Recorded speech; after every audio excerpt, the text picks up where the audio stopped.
வேதத்தில் ஒரு வசனத்தை வாசிக்கலாம். எரேமியாவின் தீர்க்க தரிசன புஸ்தகம் 39வது அதிகாரத்தினுடைய எரேமியாவின் தீர்க்க தரிசன புஸ்தகம் 39ஆம் அதிகாரத்தினுடைய 17வது வசனத்தை நாம் எல்லாரும் சேர்ந்து வாசிக்க போகிறோம்.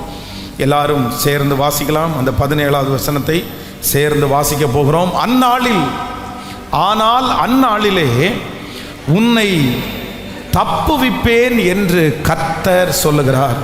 நீ பயப்படுகிற மனுஷன் கையிலே ஒப்பு கொடுக்கப்படுவது இல்லை. ஆமென். இன்னொரு விஷயம் கூட வாசிக்கலாம். ஆனால் அந்நாளிலே உன்னை தப்புவிப்பேன் என்று கர்த்தர் சொல்லுகிறார். நீ பயப்படுகிற மனுஷன் கையிலே ஒப்பு கொடுக்கப்படுவது இல்லை. ஆமென். கர்த்தருடைய பிள்ளைகளே, இன்றைக்கு ஆண்டவர் சபை ஜனங்களுக்கு இந்த வார்த்தையை கேட்டுக்கொண்டிருக்கிற ஒவ்வொரு ஆண்டவருடைய பிள்ளைகளுக்கும் கர்த்தர் கொடுக்கிற ஒரு நல்ல வாக்குத்தத்தம், நீ பயப்படுகிற மனுஷன் கையிலே நீ ஒப்பு கொடுக்கப்படுவது இல்லை என்று கர்த்தர் வாக்கு கொடுக்கிறார். ஏதோ ஒரு பிரச்சனை நிமித்தமாக ஒருவேளை இந்த சத்தத்தை கேட்கிறவர்கள் நீங்கள் மனிதர்களுக்கு பயந்து கொண்டிருக்கலாம். ஒரு மனிதனை குறித்த பயம் உங்களுக்கு உண்டாயிருக்கலாம். எப்படி அந்த மனிதனுடைய பணத்தை திருப்பி கொடுப்பது, எப்படி அந்த மனுஷனை சமாளிப்பது, உங்களுக்கு முன்பாக பயப்படுத்துகிற அந்த நபர் ராஜாவாக இருக்கலாம், பயப்படுத்துகிற நபர் பெரிய ஆக இருக்கலாம். அந்த மனிதனுக்காக பயந்து நீங்கள் ஒளிந்து வாழ்ந்து கொண்டிருக்கலாம். அந்த மனிதன் என்ன செய்து விடுவானோ என்று நீங்கள் நினைக்கலாம். ஆனால் ஆண்டவர் வாக்கு கொடுக்கிறார். எபித் மலேக்குக்கு ஆண்டவர் சொல்லுகிறார், நீ பயப்படுகிற மனுஷனுடைய கையிலே நான் உன்னை ஒப்பு கொடுக்கப்படுவது இல்லை. நீங்கள் எந்த மனிதனுக்கு பயந்து கொண்டிருக்கிறீர்களோ அந்த மனிதனால் வருகிற தீமை உங்களுக்கு வராது என்று கர்த்தர் சொல்லுகிறார். உங்கள் பிள்ளைகளுக்கு அந்த தீமை வராது. அந்த பட்டயம் உங்கள் பிள்ளைகளுக்கு நேராய் வராது. நீங்கள் பயப்படுகிற அந்த மனுஷனுடைய கையிலிருந்து கர்த்தர் உங்களை தப்புவிப்பேன் என்று கர்த்தர் வாக்கு கொடுக்கிறார். அந்த மனிதன் உங்களை ஒன்றும் செய்ய முடியாது. அந்த டீம் உங்களை ஒன்றும் செய்ய முடியாது. உங்களை பாதுகாக்கவும் உங்களை தப்புவிக்கவும் உங்களுக்கும் எனக்கும் ஆண்டவராய் இருக்கிற கர்த்தர் உங்களை கிருபையாய் தப்புவிப்பேன் என்று கர்த்தர் வாக்கு கொடுக்கிறார். ஹல்லேலூயா. எபித் மலேக்கு அந்த இடத்திலே யுத்தம் ரொம்ப தீவிரமாய் நடந்து கொண்டிருக்கிறது. எதிரியினுடைய பட்டயம் கையிலே பட்டயத்தை வைத்திருக்கிறவர்கள் யாருக்குமே நல்லவங்க யாரு கெட்டவங்க யாரு அப்படின்னு தெரியாது. ஏனென்றால் எல்லாருமே வெளி ஊரில் இருக்கிறவங்க. இஸ்ரவேல் ஜனங்களை முழுவதுமாக அவர்கள் முற்றுகை போட்டு ஒவ்வொருத்தரையா அவங்க வெட்டிட்டே வர்றாங்க. நல்லவங்களை வெட்டுறாங்க, தீயவங்களை வெட்டுறாங்க, பராக்கிரமசாலிகளை வெட்டுகிறார்கள். இப்படிப்பட்ட ஒரு சூழ்நிலை போய் கொண்டிருக்கும் போது தேவனுடைய ஊழியர்களுக்கு ரொம்ப சப்போர்ட்டிவா பாதுகாப்பா இருந்தவன் தான் இந்த எபித் மலேக். அப்போ அவன் நினைக்கிறான், நான் இவ்வளோ நன்மை செஞ்சேனே, இத்தனை பேரை நான் காப்பாற்றினேனே, இத்தனை ஊழியர்களுக்கு நான் உதவியாக இருந்தேனே, என்னையும் இவங்க வெட்டிடுவாங்களே, நான் என்னத்தை சொல்லி நான் இவரை தப்பு வைப்பேன், நான் நல்லவேன்னு சொன்னால் அவங்க ஏற்றுக்குவாங்களா, என்னை பார்த்த உடனே அவங்களுக்கு எப்படி கண்ணில் தயவு கிடைக்கும், அவங்களுடைய பட்டயம் எல்லாரையுமே வெட்டிகிட்டே வருது அப்படின்னு பயந்து கொண்டிருக்கும் போது கர்த்தருடைய வார்த்தை தீர்க்கதரிசியின் மூலமாய் வருகிறது. நீ பயப்படுகிற மனுஷன் கையிலே நான் உன்னை ஒப்பு கொடுக்காமல் உன்னை தப்புவிப்பேன் என்று கர்த்தர் வாக்கு கொடுத்தார். அதே போலவே கர்த்தர் அந்த பட்டயத்திற்கு அவனை தப்புவித்து கர்த்தர் அவனை உயிரோடே மீட்டு கிருபையாய் கர்த்தர் வைத்தார். அந்த தேவன்தான் இன்று நமக்கும் கர்த்தர் வாக்கு கொடுக்கிறார். உனக்கு தெரியாத பட்டயமாக இருக்கலாம், காரணமே இல்லாத பட்டயமாக இருக்கலாம். அந்த பட்டயத்திற்கு முன்பாக உங்களுடைய நியாயங்களை எடுத்து சொல்லவே முடியாத அளவிற்கு நீங்கள் அப்படிப்பட்ட ஒரு சூழ்நிலையில் இருக்கலாம். அந்த பட்டயம் யாரையுமே பட்சபாதம் இல்லாமல் அந்த பட்டயம் தாக்கி இருக்கலாம். அந்த பட்டயம் வீசப்படுகிற இடத்திலே எதிரியை இல்லையென்றால் எதிராய் நின்ற மனிதர்களை அழித்து திரும்பி வந்திருக்கலாம். ஆனால் கர்த்தர் வாக்கு கொடுக்கிறார், உனக்கு விரோதமாய் உருவாக்கப்படும் எந்த ஆயுதமும் அது வாய்க்காதே போகும். அந்த பட்டயம் உன்மேல் படுவது இல்லை. அந்த பட்டயம் உங்கள் பிள்ளைகள் மேல் படுவது இல்லை. அந்த மனுஷனுடைய பட்டயத்திற்கு கர்த்தர் உங்களை தப்புவித்து உங்களுடைய குடும்பத்தை தப்புவித்து ஆமேன் என்று சொல்ல அது நடக்கிறது. என்னுடைய பிள்ளையை கர்த்தர் அந்த பட்டயத்திற்கு தப்புவிக்க போகிறார். சத்துருடைய பட்டயத்துக்கு தப்புவிக்க போகிறார். ஹல்லேலூயா. அந்த பட்டயம் ஒன்றும் சேதப்படுத்தவே மாட்டாது. ஹல்லேலூயா. இன்றைக்கு நான் கொடுக்கிற செய்தியினுடைய தலைப்பு வந்து 3 வித மனிதர்களுக்கு நீங்கள் எச்சரிக்கையாய் இருங்கள் அப்படின்னு ஆண்டவர் இன்னைக்கு ஒரு 3 மனிதர்களை இன்னைக்கு உங்களுக்கு முன்பாக பேச போகிறேன். வேதம் சொல்லுகிறது, நீ பயப்படுகிற மனுஷன். ஒரு மனுஷனுடைய வாழ்க்கையிலே நீங்க வந்து எங்க மாட்டினாலும் உங்களை கண்டிப்பாக வெளியே கொண்டு வரலாம். கடன் பிரச்சனையிலே மாட்டுகிற மனிதர்கள் வெளியே வர முடியும். இல்லை என்றால் ஒரு தீவிரமான பலவிதமான பிரச்சனைகள், சத்துருடைய கையிலே மாட்டுகிறவர்களை கூட கண்டிப்பாக வெளியே கொண்டு வர முடியும். இந்த சம்பவத்தை உங்களுக்கு நான் சொல்லியிருக்கேன்னு நினைக்கிறேன். திருச்சபையிலே பல ஆண்டுகளுக்கு முன்பாக வந்து கொண்டிருந்த ஒரு சகோதரி ரொம்ப பிசாசுனுடைய போராட்டத்திலே இருந்தார். அப்போ அவர்களுக்காக ஜெபிக்கும் போது அந்த பிசாசு ஆடி அவங்கள விட்டு வெளியே போயிடுச்சு. அது ஒரு 21 நாள் ஜெபம் நடந்து கொண்டிருந்தன. அந்த பிசாசு வெளியே போயிடுச்சு. ரொம்ப நல்ல சந்தோஷமாக வாழ்ந்துட்டு இருந்தாங்க. ஆனால் சில மாதங்கள் தாண்டி அவருடைய கணவனார் இன்னொரு விஷயம் அவங்கள வந்து என்னிடத்துல கூட்டிகிட்டு வந்தாங்க.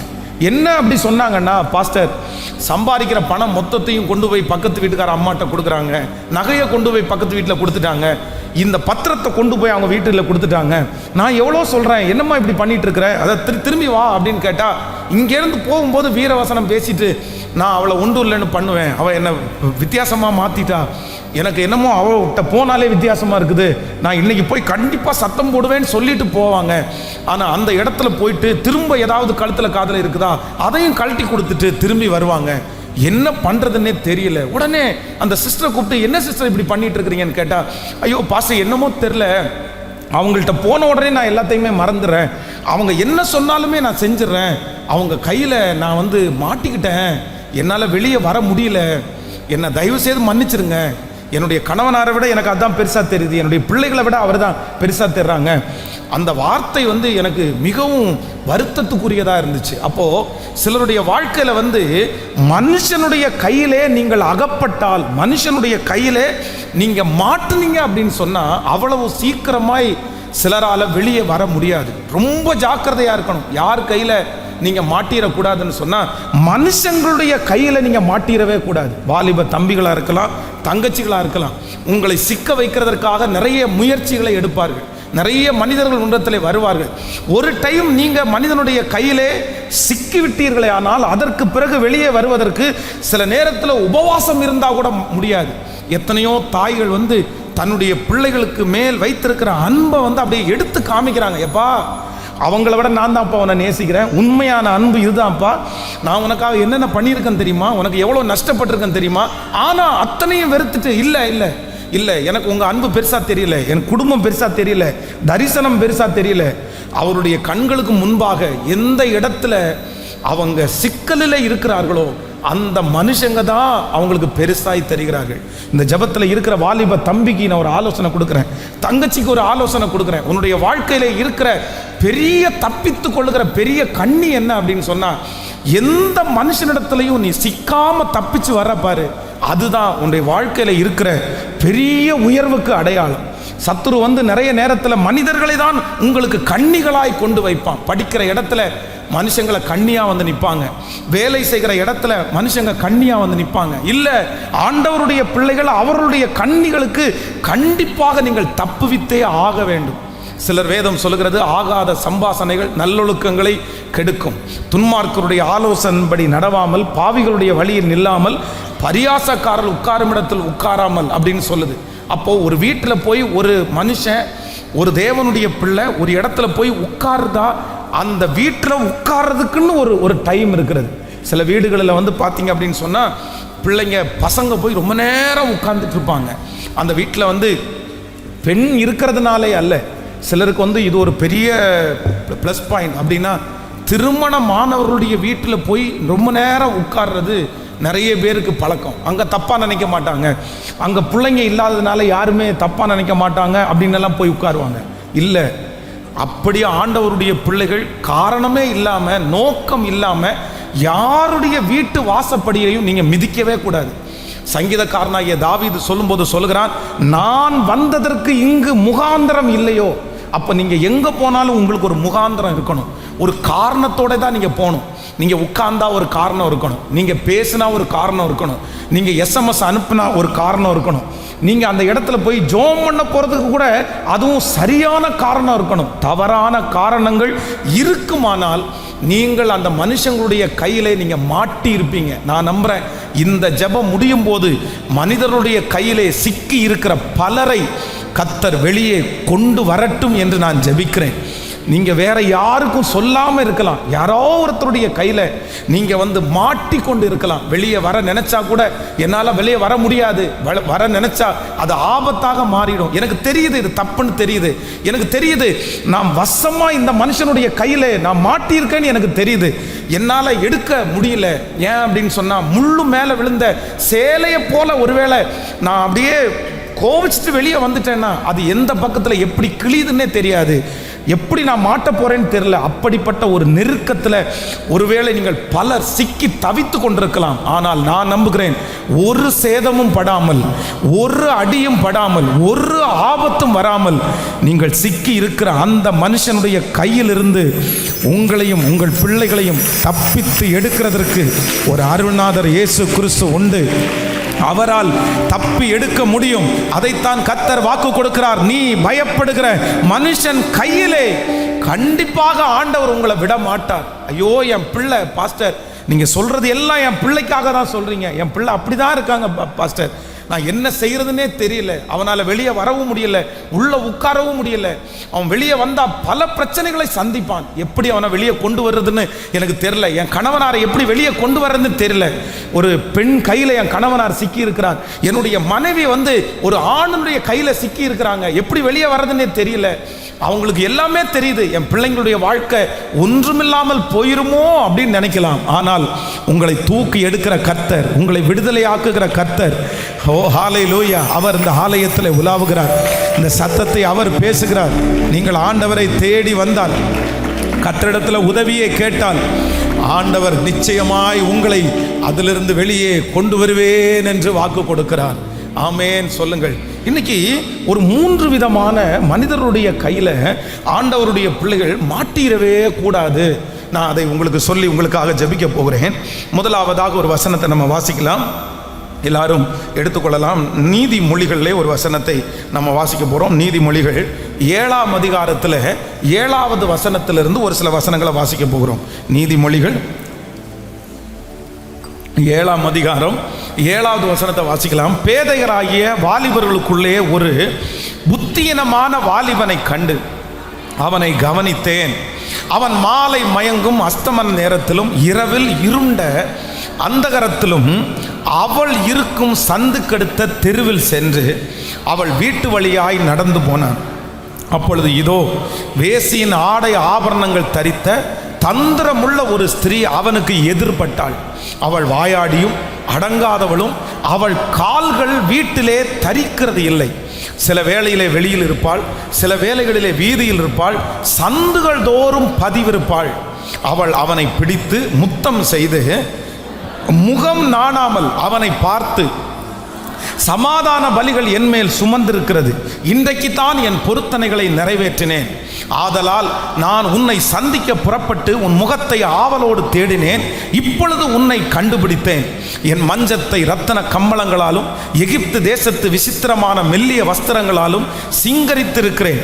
என் படுக்கையை வெள்ளை போளத்தினாலும் சந்தனத்தினாலும் லவங்க பட்டையினாலும் வாசனை காட்டினேன். வா, விடியற்காலம் மட்டும் சம்போகமாயிருப்போம், இன்பங்களினால் பூரிப்போம். புருஷன் வீட்டிலே இல்லை, தூர பிரயாணம் போனான், பணப்பையை தன் கையிலே கொண்டு போனான், குறிப்பிட்ட நாளிலே வீட்டிற்கு வருவான் என்று சொல்லி தன் மிகுதியான இனிய சொற்களால் அவனை வசப்படுத்தி தன் உதடுகளின் மதுர வாக்கினால் அவனை இணங்க பண்ணினாள். எல்லாரும் அந்த 21வது வசனத்தை சேர்ந்து வாசிக்கலாம். தன் மிகுதியான இனிய சொற்களால் அவனை வசப்படுத்தி தன் உதடுகளின் மதுர வாக்கினால் அவனை இணங்க பண்ணினாள். அவனை இணங்க பண்ணினாள். வேதம் சொல்லுகிறது, இங்கே பேதையான ஒரு வாலிபனை குறித்து ஆண்டவர் சொல்லுகிறார். அறிவில்லாத ஒரு வாலிபன், அவனுக்கு பணம் இருக்கிறது, அவனுக்கு அழகு இருக்கிறது, ஆனால் அவனுக்கு அறிவில்லை. இந்த அறிவில்லாத ஒரு வாலிபன் ஒரு பெண்ணுக்கு பின்னாடி போகிற சம்பவத்தை சொல்லி கடைசி சொல்லுது, அவள் அவனை இணங்க பண்ணினாள். அப்படின்னா சரி அப்படின்னு ஒத்துக்க வச்சா. சரிப்பா, அது வரைக்கும் வேண்டாம் வேண்டான்னு சொன்னா, அது வரைக்கும் முடியாதுன்னு சொன்னா, அது வரைக்கும் தப்புன்னு சொன்னா, அது வரைக்கும் இதை செய்யவே கூடாதுன்னு சொன்னா, அது வரைக்குமே இதை செஞ்சா நான் பெரிய பிரச்சனைக்குள்ள மாட்டிடுவேன், இது செஞ்சா என்னுடைய எதிர்காலம் ஒன்றும் இல்லாமல் போயிடும், நான் கண்டிப்பா இதை செய்ய மாட்டேன். ஆனால் கொஞ்ச நேரம் தாண்ட தாண்ட தாண்ட அந்த லேடி அநேக அப்படியே மதுரமான வாக்கினால் இந்த மனுஷனை என்ன பண்ணினா அப்படின்னு சொன்னா, இணங்க பண்ணினார். ஒரு தேவனுடைய பிள்ளை, நீங்க தப்புவிக்க வேண்டிய முதல் மனுஷன் யார் அப்படின்னு சொன்னா, உங்களை ஒத்துக்க வைக்கிறாங்கல்ல, உங்களை இணங்க பண்றாங்கல்ல, சரி சரின்னு சொல்றாங்கல்ல, இந்த சரின்னு சொல்லுகிற அளவிற்கு உங்களை நடத்துகிற மனிதர்கள் மேல நீங்க ரொம்ப கவனமா இருக்கணும். ஆரம்பத்திலே சில நேரத்தில் ஆண்டவருடைய பிள்ளைகள் நிறைய பேர், நோ நான் சொல்ல மாட்டேன், நான் செய்ய மாட்டேன், எனக்கு வேண்டாம். ஆனால் நாட்கள் தாண்ட தாண்ட தாண்ட பேசி பேசி பேசி அவர்களை அவங்களுடைய மனதிற்கு பிடிச்சது மாதிரி நடந்து கொண்டு கடைசியில் அவங்கள என்ன பண்ணுவாங்க அப்படின்னு சொன்னால், சரி அப்படின்னு ஒத்துக்க வைப்பார். இந்த ஜெபத்தில் இருக்கிற வாலிப தங்கச்சிக்கு ஒரு பெரிய எச்சரிப்பை கொடுக்குறேன். உங்களை கவனிக்கிறதுக்கு உங்கள் அம்மா பக்கத்தில் இல்லாமல் இருக்கலாம், உங்கள் அப்பா பக்கத்தில் இல்லாமல் இருக்கலாம், நீங்கள் வெளியூர்ல இருந்து இங்கே படித்து கொண்டிருக்கலாம், பல ஊர்களில் படிச்சுட்டு இருக்கலாம். ஆனால் ஒன்று மட்டும் நீ ரொம்ப ஜாக்கிரதையாக இருக்கு, உன்னுடைய வாழ்க்கையில் வேண்டாம், என்னால் பண்ண முடியாது, என்னால் செய்ய முடியாது, நான் வரமாட்டேன், எனக்கு அது ஒத்து வராது, என் குடும்பத்துக்கு அது ஒத்து வராது என்கிற நோ சொல்றதற்கு, வேண்டான்னு சொல்றதற்கு, தீவிரமாய் கோபத்தோடு வேண்டான்னு சொல்றதற்கு நீங்கள் தயங்குவீர்களே. ஆனால் கண்டிப்பாக சில மனிதனுடைய பிடியிலிருந்து உங்களால் வெளியே வரவே முடியாது. ரொம்ப ஜாக்கிரதையா இருக்கணும். இந்த உலகம் எதிலே கிடக்கிறது அப்படின்னு சொன்னா, நம்மளை இணங்க பண்ணுகிறதுலே ஜாக்கிரதையா இருக்கிறார்கள். எப்படியாவது பாருங்க, கடலில் சிக்கினவங்க எப்படி சிக்கினாங்க, வேற ஒன்றும் இல்லை, அவங்க என்ன பண்ணாங்க தெரியுமா, அவங்க இணங்கினாங்க, எஸ் அப்படின்னு சொன்னாங்க. ஒரு தேவனுடைய பிள்ளையினுடைய வாயிலிருந்து அவ்வளவு சீக்கிரமா எஸ் ஆமா அப்படின்ற வார்த்தை கண்டிப்பாக வரக்கூடாது. நீங்க ஒரு வார்த்தையை எஸ்ன்னு சொன்னா, செய்யறேன்னு சொன்னா, அதை ஒரு டைம் இல்லை பல டைம் யோசிச்சு அந்த வார்த்தையை நீங்க சொல்லலைன்னா, அந்த வார்த்தையின் மூலம் நீங்கள் பெரிய பின்விளைவை நீங்கள் சந்திக்க வேண்டியது இருக்கும். இந்த ஜெபத்தில் இருக்கிற வாலிப தம்பியா இருக்கலாம், தங்கச்சியா இருக்கலாம், நீ இதுவரைக்கும் அடிபணியாதவனா இருக்கலாம், நீ நிறைய டைம் ரிஜெக்ட் பண்ணிட்டே இருக்கலாம்.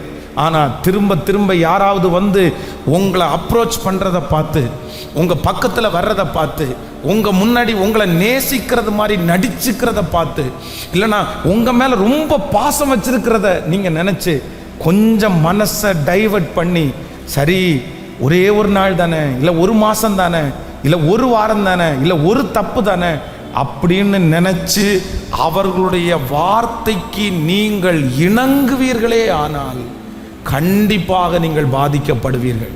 ஆண்டவரே என்னை காப்பாற்றும், ஆண்டவரே என்னுடைய பிள்ளையை காப்பாற்றும்.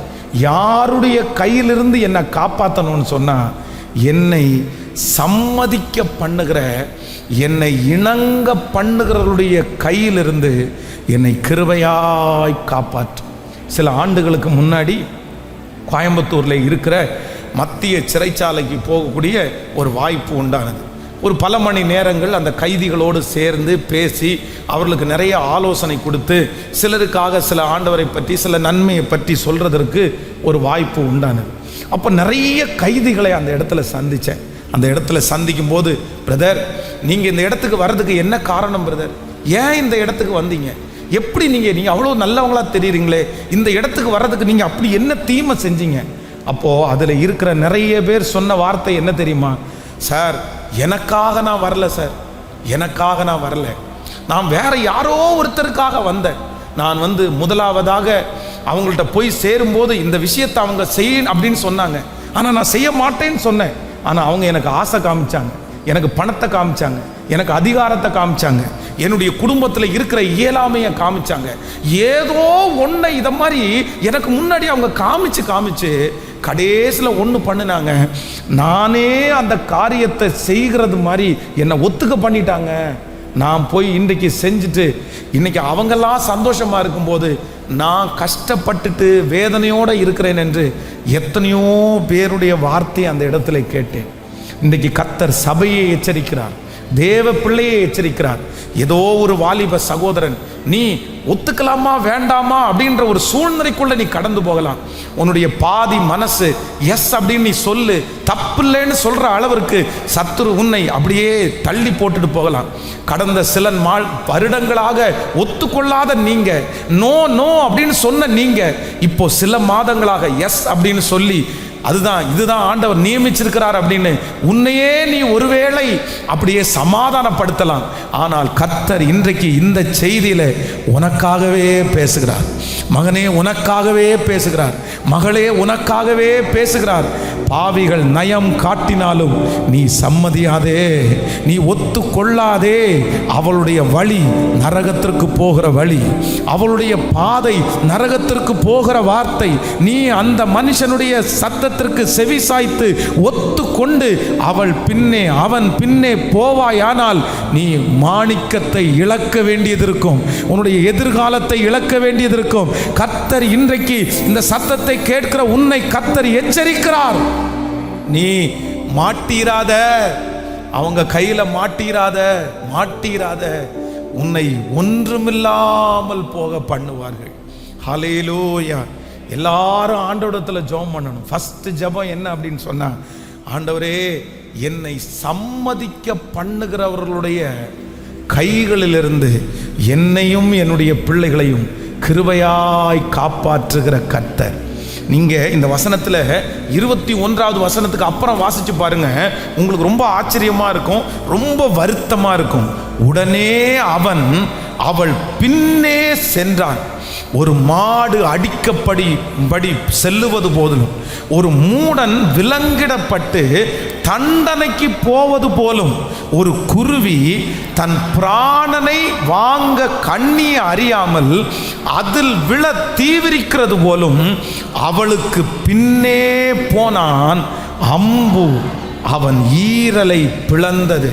பிரதர், உங்க முடிவு இப்படிதான் மாறும். சிஸ்டர், உங்க முடிவு இப்படிதான் மாறும்.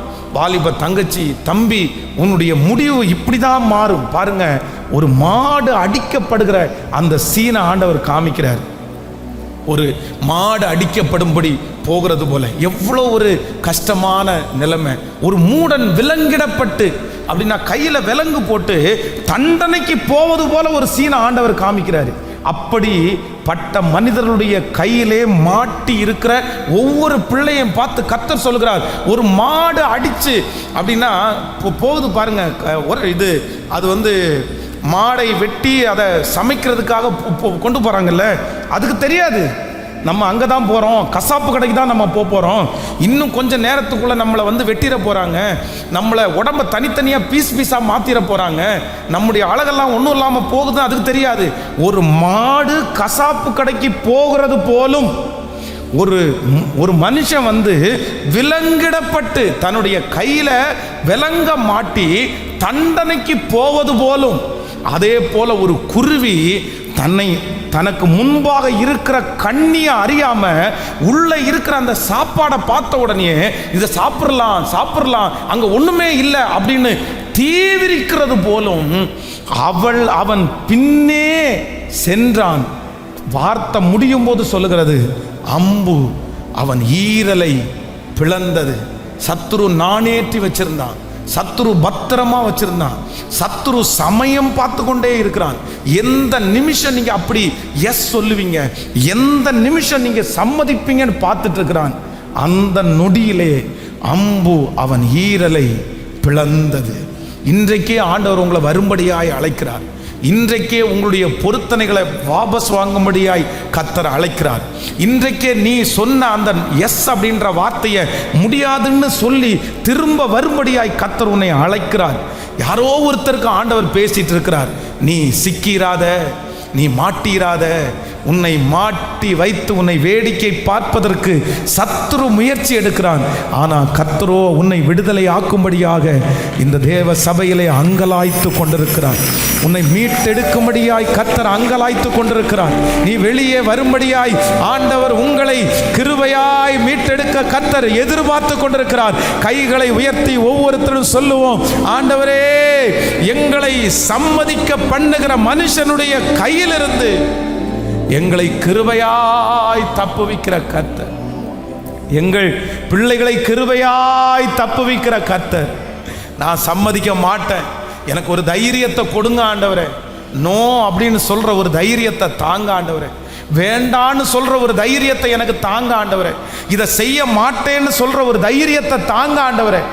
ஒவ்வொருத்தரும் ஜெபம் பண்ணுங்க, பிள்ளைகளுக்காக ஜெபம் பண்ணுங்க. ஹல்லேலூயா. வாலிப தம்பி தங்கச்சி, ஒரு நிமிஷம் என்னை கவனிச்சு பாரு. நீ இப்போ ஜெபம் பண்ணணும். ஆண்டவர் உனக்கு ஒரு பெரிய தைரியத்தை தரணும். என்ன தைரியத்தை தரணும் அப்படின்னு சொன்னா, சத்துரு உன்னை இணங்க பண்றதற்கு உன்னை கொண்டு போய் உன்னை விடும்போது உனக்கு என்ன தைரியம் தரணும் அப்படின்னு சொன்னா, நோ, வேண்டாம், நான் கீழ்ப்படிய மாட்டேன், நான் உன் வார்த்தைக்கு செவி சாய்க்க மாட்டேன்னு. அது ஒரு பெரிய தைரியம். அது உனக்கு எப்படி வரும்னு தெரியல. ஆனா நான் நம்புறேன், கர்த்தர் உனக்கு கிருபையாய் கர்த்தர் தருவாராக. அந்த தைரியத்தை ஆண்டவர் மட்டும்தான் உனக்கு தரணும். ஏன்னா சத்துரு இந்த பக்கத்திலிருந்து உன்னை இன்ட்ரெஸ்ட் படுத்திட்டே இருப்பான். பரவாயில்ல, ஒரு டைம் தானே, பண்ணு, தப்பில்ல, செய், தப்பில்ல. அதனால என்ன வருது, யாரு தான் பண்ணாம இருக்கிறா, என்னென்னமோ வார்த்தையை சொல்லி சொல்லி உன்னை இணங்க பண்றதுக்கு, உன்னை எஸ் அப்படின்னு ஒத்துக்க வைக்கிறதுக்கு அவன் என்ன முயற்சி எடுக்கணுமோ அந்த முயற்சியெல்லாம் எடுப்பான். அப்பாவுடைய வார்த்தை உங்களுக்கு முன்னாடி வராது, அதை மறைச்சிருவான். அம்மாவுடைய வார்த்தையை மறைச்சிருவான். உனக்கு முன்பாக இருக்கிற விஷன், உனக்கு முன்பாக இருக்கிற தரிசனத்தை அவன் மறைச்சிருவான். உன்னை ஆண்டவர் எதற்காக உருவாக்கினார் அப்படின்றத மறைச்சிருவான். எல்லாத்தையும் மறைச்சு சத்துரு எப்படியாவது உன்னை இணங்க பண்ணணும்னு நினைப்பான். ஆனா நீ கர்த்தரிடத்துல கேள், ஆண்டவரே, எனக்கு நோன்னு சொல்றதற்கு ஒரு தைரியத்தை கர்த்தர் இன்றைக்கு கர்த்தர் தருவாராக, கர்த்தர் தருவாராக. அந்த மிரட்டலுக்கு நோன்னு சொன்னதுக்கு பரவாயில்ல, என்ன நடந்தாலும் பரவாயில்ல, கர்த்தரத நோன்னு சொல்றதுக்கு ஒரு கிருபையை கைகளை உயர்த்தி ஒவ்வொருவரும் முழு பலத்தோட, அப்பா ஒரு இரக்கம் செய்யுங்க ஆண்டவரே. இதுவரைக்கும் நான் எஸ், இதுவரைக்கும் உங்க வார்த்தைக்கு கீழ்ப்படியல, இதுவரைக்கும் நிறைய காரியத்துக்கு இணங்கி போலாம், எதிர்க்கக்கூடிய பலன் எனக்கு வரலையே, எனக்கு எதிர்க்கணும்னு தோணலையே, எதிர்த்தா ஏதாவது நடக்குமோன்னு நான் பயப்பட்டனே, எதிர்த்தா என் வாழ்க்கையை நான் தொலைச்சிடுவனோன்னு நினைச்சேனே. ஆனா இப்போ எனக்கு ஒரு கிருபையை கர்த்தர் கட்டளையிடுவீராக. கைகளை உயர்த்தி, அப்பா, எனக்கு விரோதமாய் சத்துரு என்னை இணங்க பண்ண நினைக்கும் போது எனக்கு அதை தட்டி எறியக்கூடிய, அதற்கு நோ சொல்லக்கூடிய ஒரு தைரியத்தை கர்த்தர் இப்பொழுது என்னுடைய பிள்ளைகளுக்கு தரப்போகிறதற்காக உமக்கு ஸ்தோத்திரம். நன்றி அப்பா, நன்றி நன்றி. நான் கீழ்ப்படிவேன், இன்றே செயல்படுவேன். நான் கீழ்ப்படிவேன், இன்றே செயல்படுவேன். இனி வாழ்ந்து காட்டுவேன், என்ன நம்புங்கப்பா. இனி வாழ்ந்து காட்டுவேன், என்ன நம்புங்கப்பா. கைகளை மேல, என்ன நம்புங்கப்பா. மறுபடியும் கர்த்தர் உங்களை நம்பட்டும். என்ன நம்புங்கப்பா. முச்செடியில் பக்தன் மோசேக்கு தரிசனம் தரவில்லையா, கண்மலையில் தீர்க்கன் ஏலியாவுக்கு வல்லமை தரவில்லையா, காலஞ்சியத்தில் வந்த கீதியோனுக்கு வார்த்தையும் தரவில்லையா, காத்திருக்கும் உம்மடியாருக்கு பதில் ஒன்றுமே இல்லையா, காத்திருக்கும் உம்மடியாருக்கு பதில் ஒன்றுமே இல்லையா. என்ன நம்புங்கப்பா, என்ன சத்தமாய் பாடு, முழு பலத்தோட பாடு. வாலிப தங்கச்சிங்க எல்லாம் சொல்லுங்க, என்ன நம்புங்க ஆண்டவர், என்ன நம்புங்க ஆண்டவரே, என்ன நம்புங்க ஆண்டவரே, என்ன நம்புங்க ஆண்டவரே, நம்புங்கப்பா. ஹல்லேலூயா. இந்த உலகத்திலே கொடுமையான மனுஷங்க யார் தெரியுமா தங்கச்சி? இந்த உலகத்திலே கொடுமையான மனுஷங்க யார் தெரியுமா தம்பி? நம்மளை ஒரு காரியத்திற்குள்ள கொண்டு போய் நம்ம பிரெயின் வாஷ் பண்ணி நம்மளை நம்ப வச்சு நம்முடைய ஆசைகளை எல்லாம் காமிச்சு நம்மளை ஒத்துக்க வைக்கிறாங்க பாருங்க, ஒத்துக்க வைக்கிறாங்க பாருங்க. ரொம்ப ஜாக்கிரதை. ஆனா இந்த சத்தியம் யாரோ ஒருத்தருக்கு ஆண்டவர் பேசுறாரு. ஸ்பெஷலா கேர்ள்ஸ் நீங்க ரொம்ப கவனமா கேளுங்க. டீன்ஸ், இந்த இப்பதான் யூத்துக்கு ஸ்டார்ட் பண்ற பிள்ளைங்க எல்லாம் கவனிங்க. ரொம்ப ஜாக்கிரதையா இருப்பா, ரொம்ப ஜாக்கிரதையா இரு. உன்னுடைய வாழ்க்கையிலே நீ சம்மதம் தெரிவிக்கிற, உன்னுடைய வாழ்க்கையிலே நீ எஸ் சொல்லுகிற அந்த நபரை குறித்து, அந்த பர்சனை குறித்து, அந்த சூழ்நிலையை குறித்து நீ எதையுமே யோசிக்காம ஒரு பக்கம் மட்டும் நீ யோசிச்சு நீ சம்மதிச்சேன்னு வையேன், நீ எஸ்ன்னு சொல்ற அந்த ஒரு வார்த்தை நிமித்தம் நீ பல ஆண்டுகள் நீ துக்கப்பட்டுருவ, நீ பல ஆண்டுகள் துக்கப்படுவ. யோசேப்பை குறித்து வேதம் சொல்லுது, அந்த போத்திபாருடைய மனைவி அவனை என்ன பண்ணாங்கன்னு வேதம் சொல்லுதுன்னா, டார்ச்சர் பண்ணாங்களாமா. தினம் தினம், டெய்லி டெய்லி டெய்லி. வேற என்ன சொல்லல, வேற எதுவுமே சொல்லல. அந்த போத்திபாருடைய மனைவி என்ன சொல்றா தெரியுமா? ஒத்துக்கப்பா, ஒத்துக்கப்பா, சம்மதிப்பா, எஸ்ன்னு சொல்லுப்பா, வேற என்ன வேண்டாம். நீ அந்த வசனத்தை வாட்சி பார்த்தீங்கன்னா தெரியும். எஸ்ன்னு சொல்லுப்பா, எஸ். 39ஆம் அதிகாரம் 10வது வசனம் சொல்லுகிறது, அவள் நித்தம் நித்தம் யோசேப்போட இப்படி பேசிக்கொண்டு வந்தும் அவன் அவளோட சயனிக்கவும் அவளோட இருக்கவும் சம்மதிக்கவில்லை. அவன் என்ன பண்ணலையாமா? ஒரு காலகட்டத்தில் இவன் சம்மதிக்க மாட்டான்னு தெரிஞ்ச உடனே, இவன் ஒத்துக்கொள்ளலேன்னு தெரிஞ்ச உடனே எதை பிடிச்சிட்டாங்கன்னா, வஸ்திரத்தை பிடிச்சிட்டாங்க.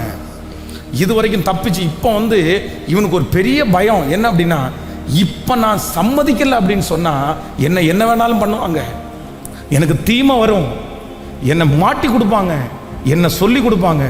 இந்த ஜபத்தில் இருக்கிற யாரோ ஒருத்தருக்கு இந்த சிச்சுவேஷனில் நீ வந்திருக்கலாம். நீ இப்போ சம்மதிக்கலைன்னா உனக்கு நிறைய மிரட்டல்கள் வரலாம். உங்கள் அம்மா அப்பாட்ட சொல்லி கொடுத்துருவேன், உங்கள் வீட்டில் சொல்லி கொடுத்துருவேன், உன் பேரை கெடுத்துருவேன், உன் எதிர்காலத்தில் கெடுத்துருவேன், உன்னை சுற்றி வால் போஸ்ட் அடித்து ஒட்டுவேன், நான் என்னென்னமோ மீடியாவில் போட்டு விடுவேன். இந்த மாதிரி மிரட்டல்கள் வரலாம். இந்த இடத்துல நடக்கிறது அதுதான் நடக்கிறது. இது வரைக்கும் நித்தம் நித்தம் நித்தம் இந்த மனுஷனோட சொல்லி அவன் சம்மதிக்கலை. இப்போ அவன் என்ன நினைக்கிறான் அப்படின்னு சொன்னா, இவனை இப்படி பண்ணா வேலைக்கு ஆகாது, அதனால இவனை சிக்க வைக்கணும்னு நினைச்சு இப்ப என்ன பண்ணுவேன், நீ விட்டுட்டு போக முடியாது, நீ எஸ் சொல்லாம இருக்க முடியாது. அப்படி என்கிற ஒரு நிர்பந்தத்திற்குள்ளே யாராவது ஒருத்தர் இந்த இடத்துல தள்ளப்பட்டிருக்கலாம்.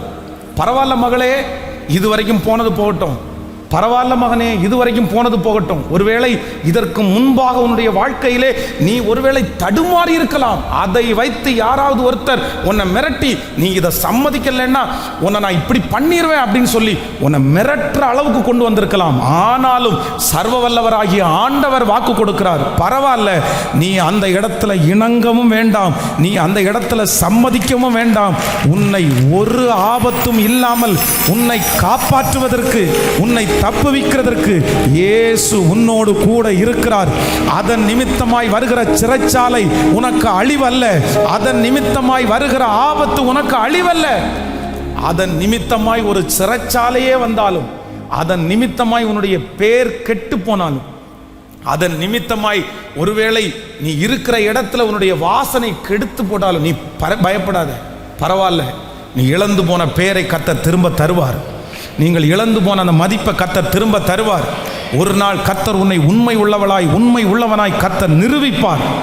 ஆனால் நீ பயந்து போய் சிக்கி உன்னுடைய வாழ்க்கை முழுவதையும் நீ என்ன பண்ணிடக்கூடாதுன்னா, இழந்துடவே கூடாது.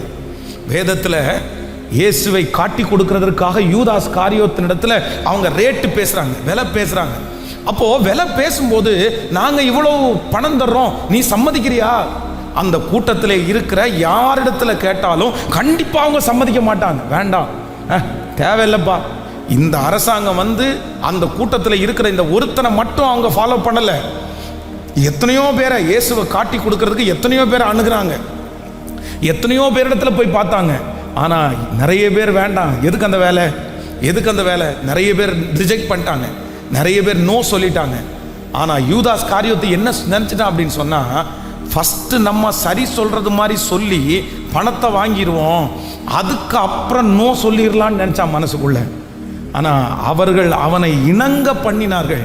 இப்போ தான் செய்தது தவறுன்னு சொல்லி அந்த பணம் எனக்கு வேண்டான்னு சொல்லி அவங்கள்ட்ட கொண்டு போய் கொடுக்க போகும்போது அவங்க என்ன சொன்னாங்க அப்படின்னு சொன்னால், நீ தான் ஒத்துக்கிட்டல, நீ ஒத்துக்கிட்டு தானே அந்த பணம் வாங்கின, எனக்கும் அதுக்கும் சம்பந்தமே இல்லை, நீ உன் வேலையை பார்த்துக்கோ. அப்படி ஒரு நாள் நீங்கள் நிற்காதபடிக்கு இன்று ஆவியானவர் எச்சரிக்கிறார். என் மகளே, என் மகனே, பாவிகள் உன்னை நயம் காட்டி உன்னை அழைத்தாலும் நீ சம்மதியாதே. சொல்லுங்க, கையை மேலே உயர்த்தி, ஆண்டவரே எனக்கு ஒரு பாதுகாப்பு. ஒவ்வொரு வாலிப தம்பி மேலேயும் தங்கச்சி மேலேயும் கர்த்தருடைய மகிமை இறங்குகிறது. குடும்பத்தில் இருக்கிற பிள்ளைகள் மேலே உங்களுடைய மகிமை இறங்குறது. பிரதர், சத்துரு உங்களை அழிப்பதற்கு ஒரு மனுஷனை ஏவி விடுகிறான். நீ யாருடைய கையில் விழுந்தாலும், நீ பணத்தில் நீங்கள் வந்து கடனில் விழுந்துட்டீங்க, பரவாயில்ல பிரதர், கண்டிப்பாக ஆண்டவர் தூக்கி எடுக்கிறதுக்கு வல்லவராக இருக்கிறார், தூக்கி எடுப்பார். ஆனால் மனுஷன் கையில் நீ விழுந்துடக்கூடாது, மனுஷன் கையில் நீங்கள் விழுந்துடக்கூடாது. கையை உயர்த்தி இந்த பிரசங்கத்தின் நடுவில் எல்லாரும் ஜெபிக்க ஆரம்பிங்க, முழு பலத்தோட ஜெபிக்க ஆரம்பிங்க. அப்பா அப்பா அப்பா அப்பா, ஆண்டவர் அந்த உணர்வை தரணும். கர்த்தர் இன்னைக்கு 100% தெளிவாய் கர்த்தர் பேசுகிறார். இதோ உன்னை சம்மதிக்க பண்ணி உன்னை அதை செய்ய வச்சு அதன் நிமித்தமாய் பெரிய ஆபத்து உனக்கு வந்து உன்னுடைய பேரெல்லாம் கெடுத்து, இதோ நீ காவல்துறை வரைக்கும் போய் உன் குடும்பத்திலிருந்து துரத்தப்பட்டு, உன் சபையிலிருந்து நீ எடுத்துப்படப்பட்டு, உன் கிருபைகளெல்லாம் உன்னை விட்டு போய் நீ ஒன்றுமில்லாதவனாய் நிற்கிற அளவிற்கு சத்துரு உன்னை நிர்வாணியாய் நிறுத்தும்படியாய் எதிர்பார்க்கிறான். ஆனால் கர்த்தரோ உன்மேல் அன்பு வைத்து, உன்மேல் பாசம் வைத்து இன்றைக்கு ஊழியக்காரனை அனுப்பி உன்னை பார்த்து சொல்லுகிறார், மகளே, மகனே, பாவிகள் உன்னை நயம் காட்டினாலும் நீ சம்மதியாதே.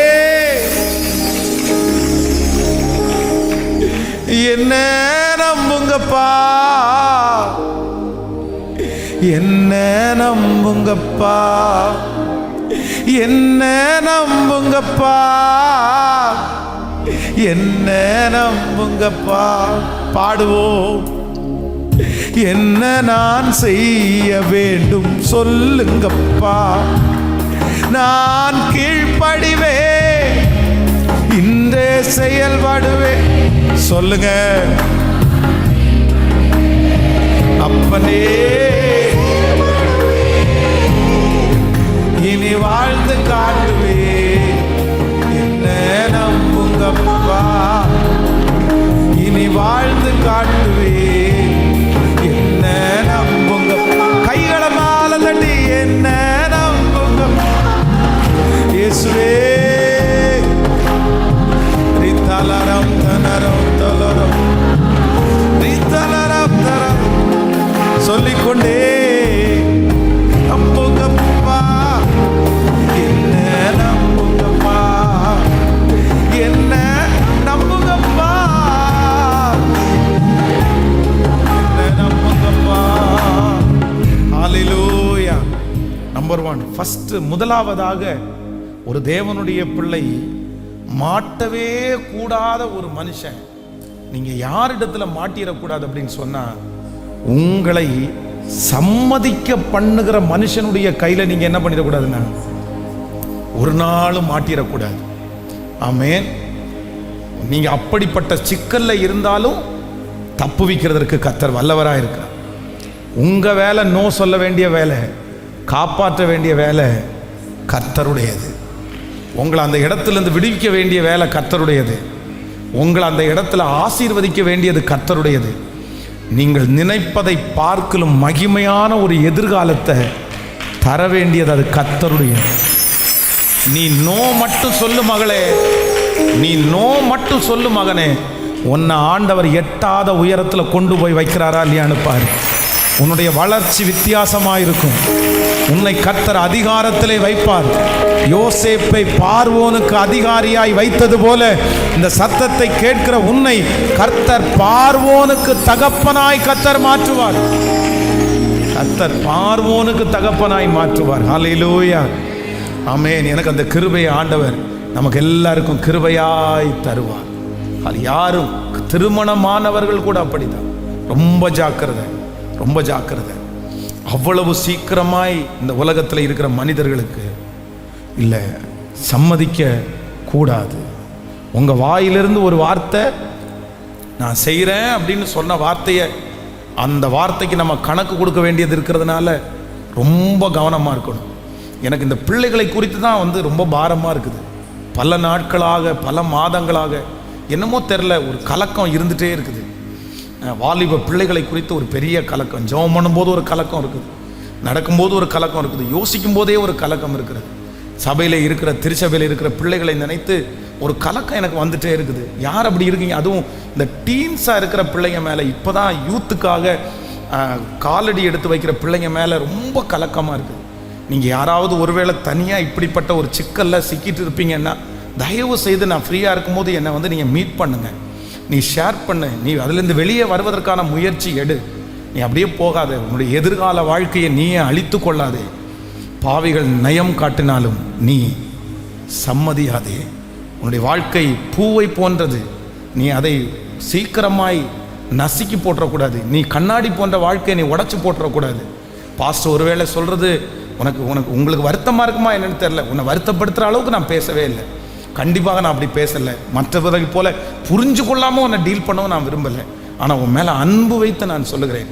பலரை நான் பார்க்கறதுனாலே சொல்லுகிறேன். பல பகுதிகளில் போய் எனக்கு வருகிற பிள்ளைகளுடைய அந்த அவங்க சொல்கிற அந்த சம்பவத்தை வச்சு நான் உனக்கு சொல்கிறேன், வேண்டாம் வேண்டாம். கர்த்தர் உன் பட்சத்திலே கிருபையாய் கர்த்தர் இருந்து உனக்கு ஒரு பெரிய தைரியத்தை ஆண்டவர் உனக்கு தந்து எதிர்த்து நிற்கக்கூடிய கிருபையை கர்த்தர் கிருபையாய் தருவாராக. சில நேரத்தில் நம்ம ஸ்ட்ரிக்ட் அப்படின்னு சொல்கிறது, நான் சொல்கிறேன், இவன் முஸ்டு, இவன் ரொம்ப ஸ்ட்ரிக்டானவன், இவங்கிட்ட மனுஷன் பேசுவானா, இவள்கிட்ட மனுஷன் பேசுவானா, இப்படின்னு மனிதர்கள் நினைக்கிற அளவுக்கு சில நேரத்தில் நீ நடந்துக்கிறது நல்லது. நான் சொல்கிறது உங்களுக்கு புரியுதுன்னு நினைக்கிறேன். நான் சொல்கிறது உங்களுக்கு புரியுதா? சில நேரத்தில் ரொம்ப பிரச்சனை வருது. யாருக்கு தெரியுமா? யார் மனசையும் உடைக்கவே கூடாது, யார் மனசையும் புண்படுத்தவே கூடாது. எல்லாரையும் அப்படியே சாஃப்டா, அண்ணன் அங்கிள் ஐயோ அப்படி உடஞ்சிடும் அப்படி நினைக்கிறவங்களுக்கு தான் நிறைய பேருக்கு பெரிய அந்த அப்படி சாஃப்டான ஒரு ஹார்ட் இருக்கு பாருங்களேன். ஸ்ட்ரிக்டா இல்லாதவங்க சில நேரத்தில் சில வயசில் நீங்கள் சாஃப்டானவங்களா இருந்தாலும் உங்களை எப்படி தான் நீங்கள் காமிக்கணும்னா, நீங்கள் ரூடானவங்களை மாதிரி தான் அந்த இடத்துல என்ன பண்ண முடியும் சொல்லுங்க. நீங்க ரூடானவங்களா உங்களை காமிச்சிட்டீங்கன்னா சில நேரத்தில் சிலர் நம்ம இங்க உள்ள போக முடியாது, இவங்கள்ட்ட பேசவே முடியாது, இவங்க முசுடு மாதிரி கத்திடுவாங்க, இவங்க ஏதாவது பேசிடுவாங்கன்னு போயிடுவாங்க.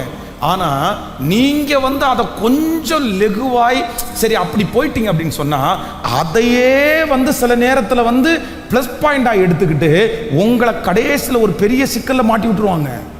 ரொம்ப கவனம். சில இடங்களில் ஆண்டவருடைய பிள்ளைகள் எப்படி தான் இருக்கணும்னா அப்படிதான் இருக்கணும். வேற என்ன வழி? நம்மளை காப்பாற்றி கொள்வதற்கு அந்த மாதிரி நீங்கள் நடந்து கொள்வது தவறானதே அல்ல.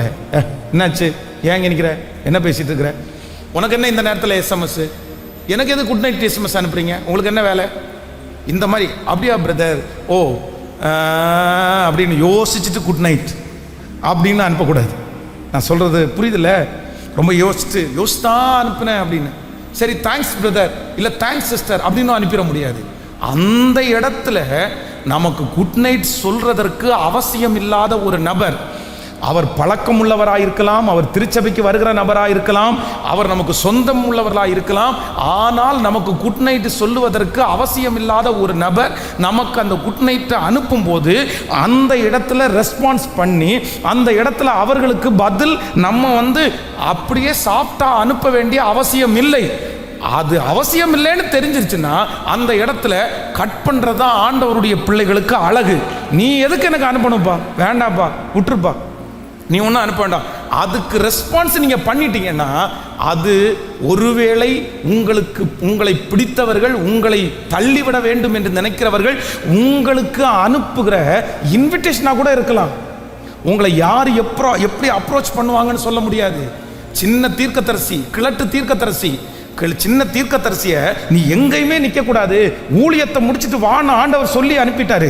ஆனா இந்த சின்ன தீர்க்கதரிசி எது சொன்னா, எப்படி இவனை அப்ரோச் பண்ணா இவன் வீட்டுக்கு வருவான்னு அந்த கிழட்டு தீர்க்கதரிசி அறிந்து கொண்டு அந்த மனுஷனை அப்ரோச் பண்றான். பாருங்களேன், உங்களை இந்த உலகத்துல நிறைய பேர் அப்ரோச் பண்ணுவாங்க, உங்களை நிறைய பேர் அப்ரோச் பண்ணுவாங்க வித்தியாசமாய். எப்படி வேண்டும் என்றாலும் உங்களை அடையணும்னு நினைக்கிற சிலர் உங்களை எப்படி வேணாலும் அப்ரோச் பண்ணுவாங்க. ஆனா எல்லாரும் உங்களை அப்ரோச் பண்றத கவனமாய் கவனித்து ஆண்டவருடைய பிள்ளைகள் உடனே இந்த உறவு கெட்டு போனாலும் பரவாயில்ல, இந்த உறவுனால பிரச்சனை வந்தாலும் பரவாயில்ல, இவங்க நம்மகிட்ட பேசாம இருந்தாலும் பரவாயில்ல, இதனால கெட்ட பேர் நான் சம்பாதிச்சாலும் பரவாயில்ல அப்படின்னு நினைச்சு உடனே நீங்க கட் பண்ணிட்டீங்கன்னா நான் நம்புறேன் உங்களுக்கு பாதுகாப்பு உண்டாயிருக்கும். அதுதான் ஆண்டவருடைய பிள்ளைகளுக்கு கர்த்தர் கொடுக்கிற ஒரு ஞானம். அதைத்தான் இந்த இடத்துல யோசேப்பு அதைத்தான் இந்த இடத்துல செஞ்சாரு. ஆனா நீங்க நியாயாதிபதிகளில் சிம்சோனை குறித்து வாசி பாருங்களேன். சிம்சோன் அதில் அந்த வாசிக்கும் போது வேதம் சொல்லுகிறது, அவள் நியாயாதிபதிகள் 16ஆம் அதிகாரம் 16வது வசனத்தில் வாசிக்கும் போது, இப்படி அவனை தினம் தினம் தன் வார்த்தைகளாலே நெருக்கி அலட்டி கொண்டிருக்கிறதுனால் சாகத்தக்கதாய் அவன் ஆத்துமா விசனப்பட்டு தன் இருதயத்தை எல்லாம் அவளுக்கு முன்பாக வெளிப்படுத்தி, சவரவன் கத்தி என் தலையின் மேல் படவில்லை, நான் என் தாயின் கற்பத்தில் பிறந்தது முதல் தேவனுக்கென்று நசரேயனானவன், என் தலை சிரைக்கப்பட்டால் என் பலம் என்னை விட்டு போகும், அதனாலே நான் பலட்சமாகி மற்ற எல்லா மனுஷரை போல ஆவேன் என்று அவளிடத்தில் சொன்னான். பிரதர் கேளுங்க, சிஸ்டர் கேளுங்க. இப்ப என்ன அப்படின்னா, இந்த சிம்சோனை ஒரு காலகட்டத்தில் அவ சம்மதிக்க பண்ணிட்டா பாருங்களேன். தினம் இப்படி அவனை தினம் தன் வார்த்தைகளாலே நெருக்கி அலட்டி கொண்டிருந்ததுனால், இந்த இடத்துல சிம்சோன் செய்த ஒரு மிகப்பெரிய தப்பு என்ன அப்படின்னா, இவ தன்னை டார்ச்சர் பண்றத நினைச்சும் அவளை விட்டுட்டு தப்பும் பண்ணக்கூடாது, அவளையும் விடக்கூடாது அப்படின்னு நினைச்சா கண்டிப்பாக வாழவே முடியாது. பக்கத்தில் கையை பிடிச்சி சொல்லுங்க, தப்பும் பண்ணக்கூடாது, அவளை விடவும் முடியாது, அவனை விடவும் முடியாது. சொல்லுங்க, நல்ல கையை கொடுத்து சொல்லுங்க எல்லாருமே. தப்பும் பண்ணக்கூடாது, அவங்கள விடவும் முடியாது. இதான் ஆற்றுல ஒரு கால் சேத்துல ஒரு கால்னு சொல்லுவாங்கல்ல. இந்த ஆற்றுல ஒரு கால் சேத்துல ஒரு கால்ன்றது இதுதான். நிறைய பிள்ளைகளுக்கு ஒரு பக்கத்தில் என்னன்னா இந்த சாஃப்ட் கார்னர் அப்படின்னு ஒன்று இருக்கும். அப்படி ஒரு பக்கத்தில் அவங்க மேலே ஒரு பரிதாபம், அவங்க மேலே இறக்கம்னு ஒன்று இருக்கும்.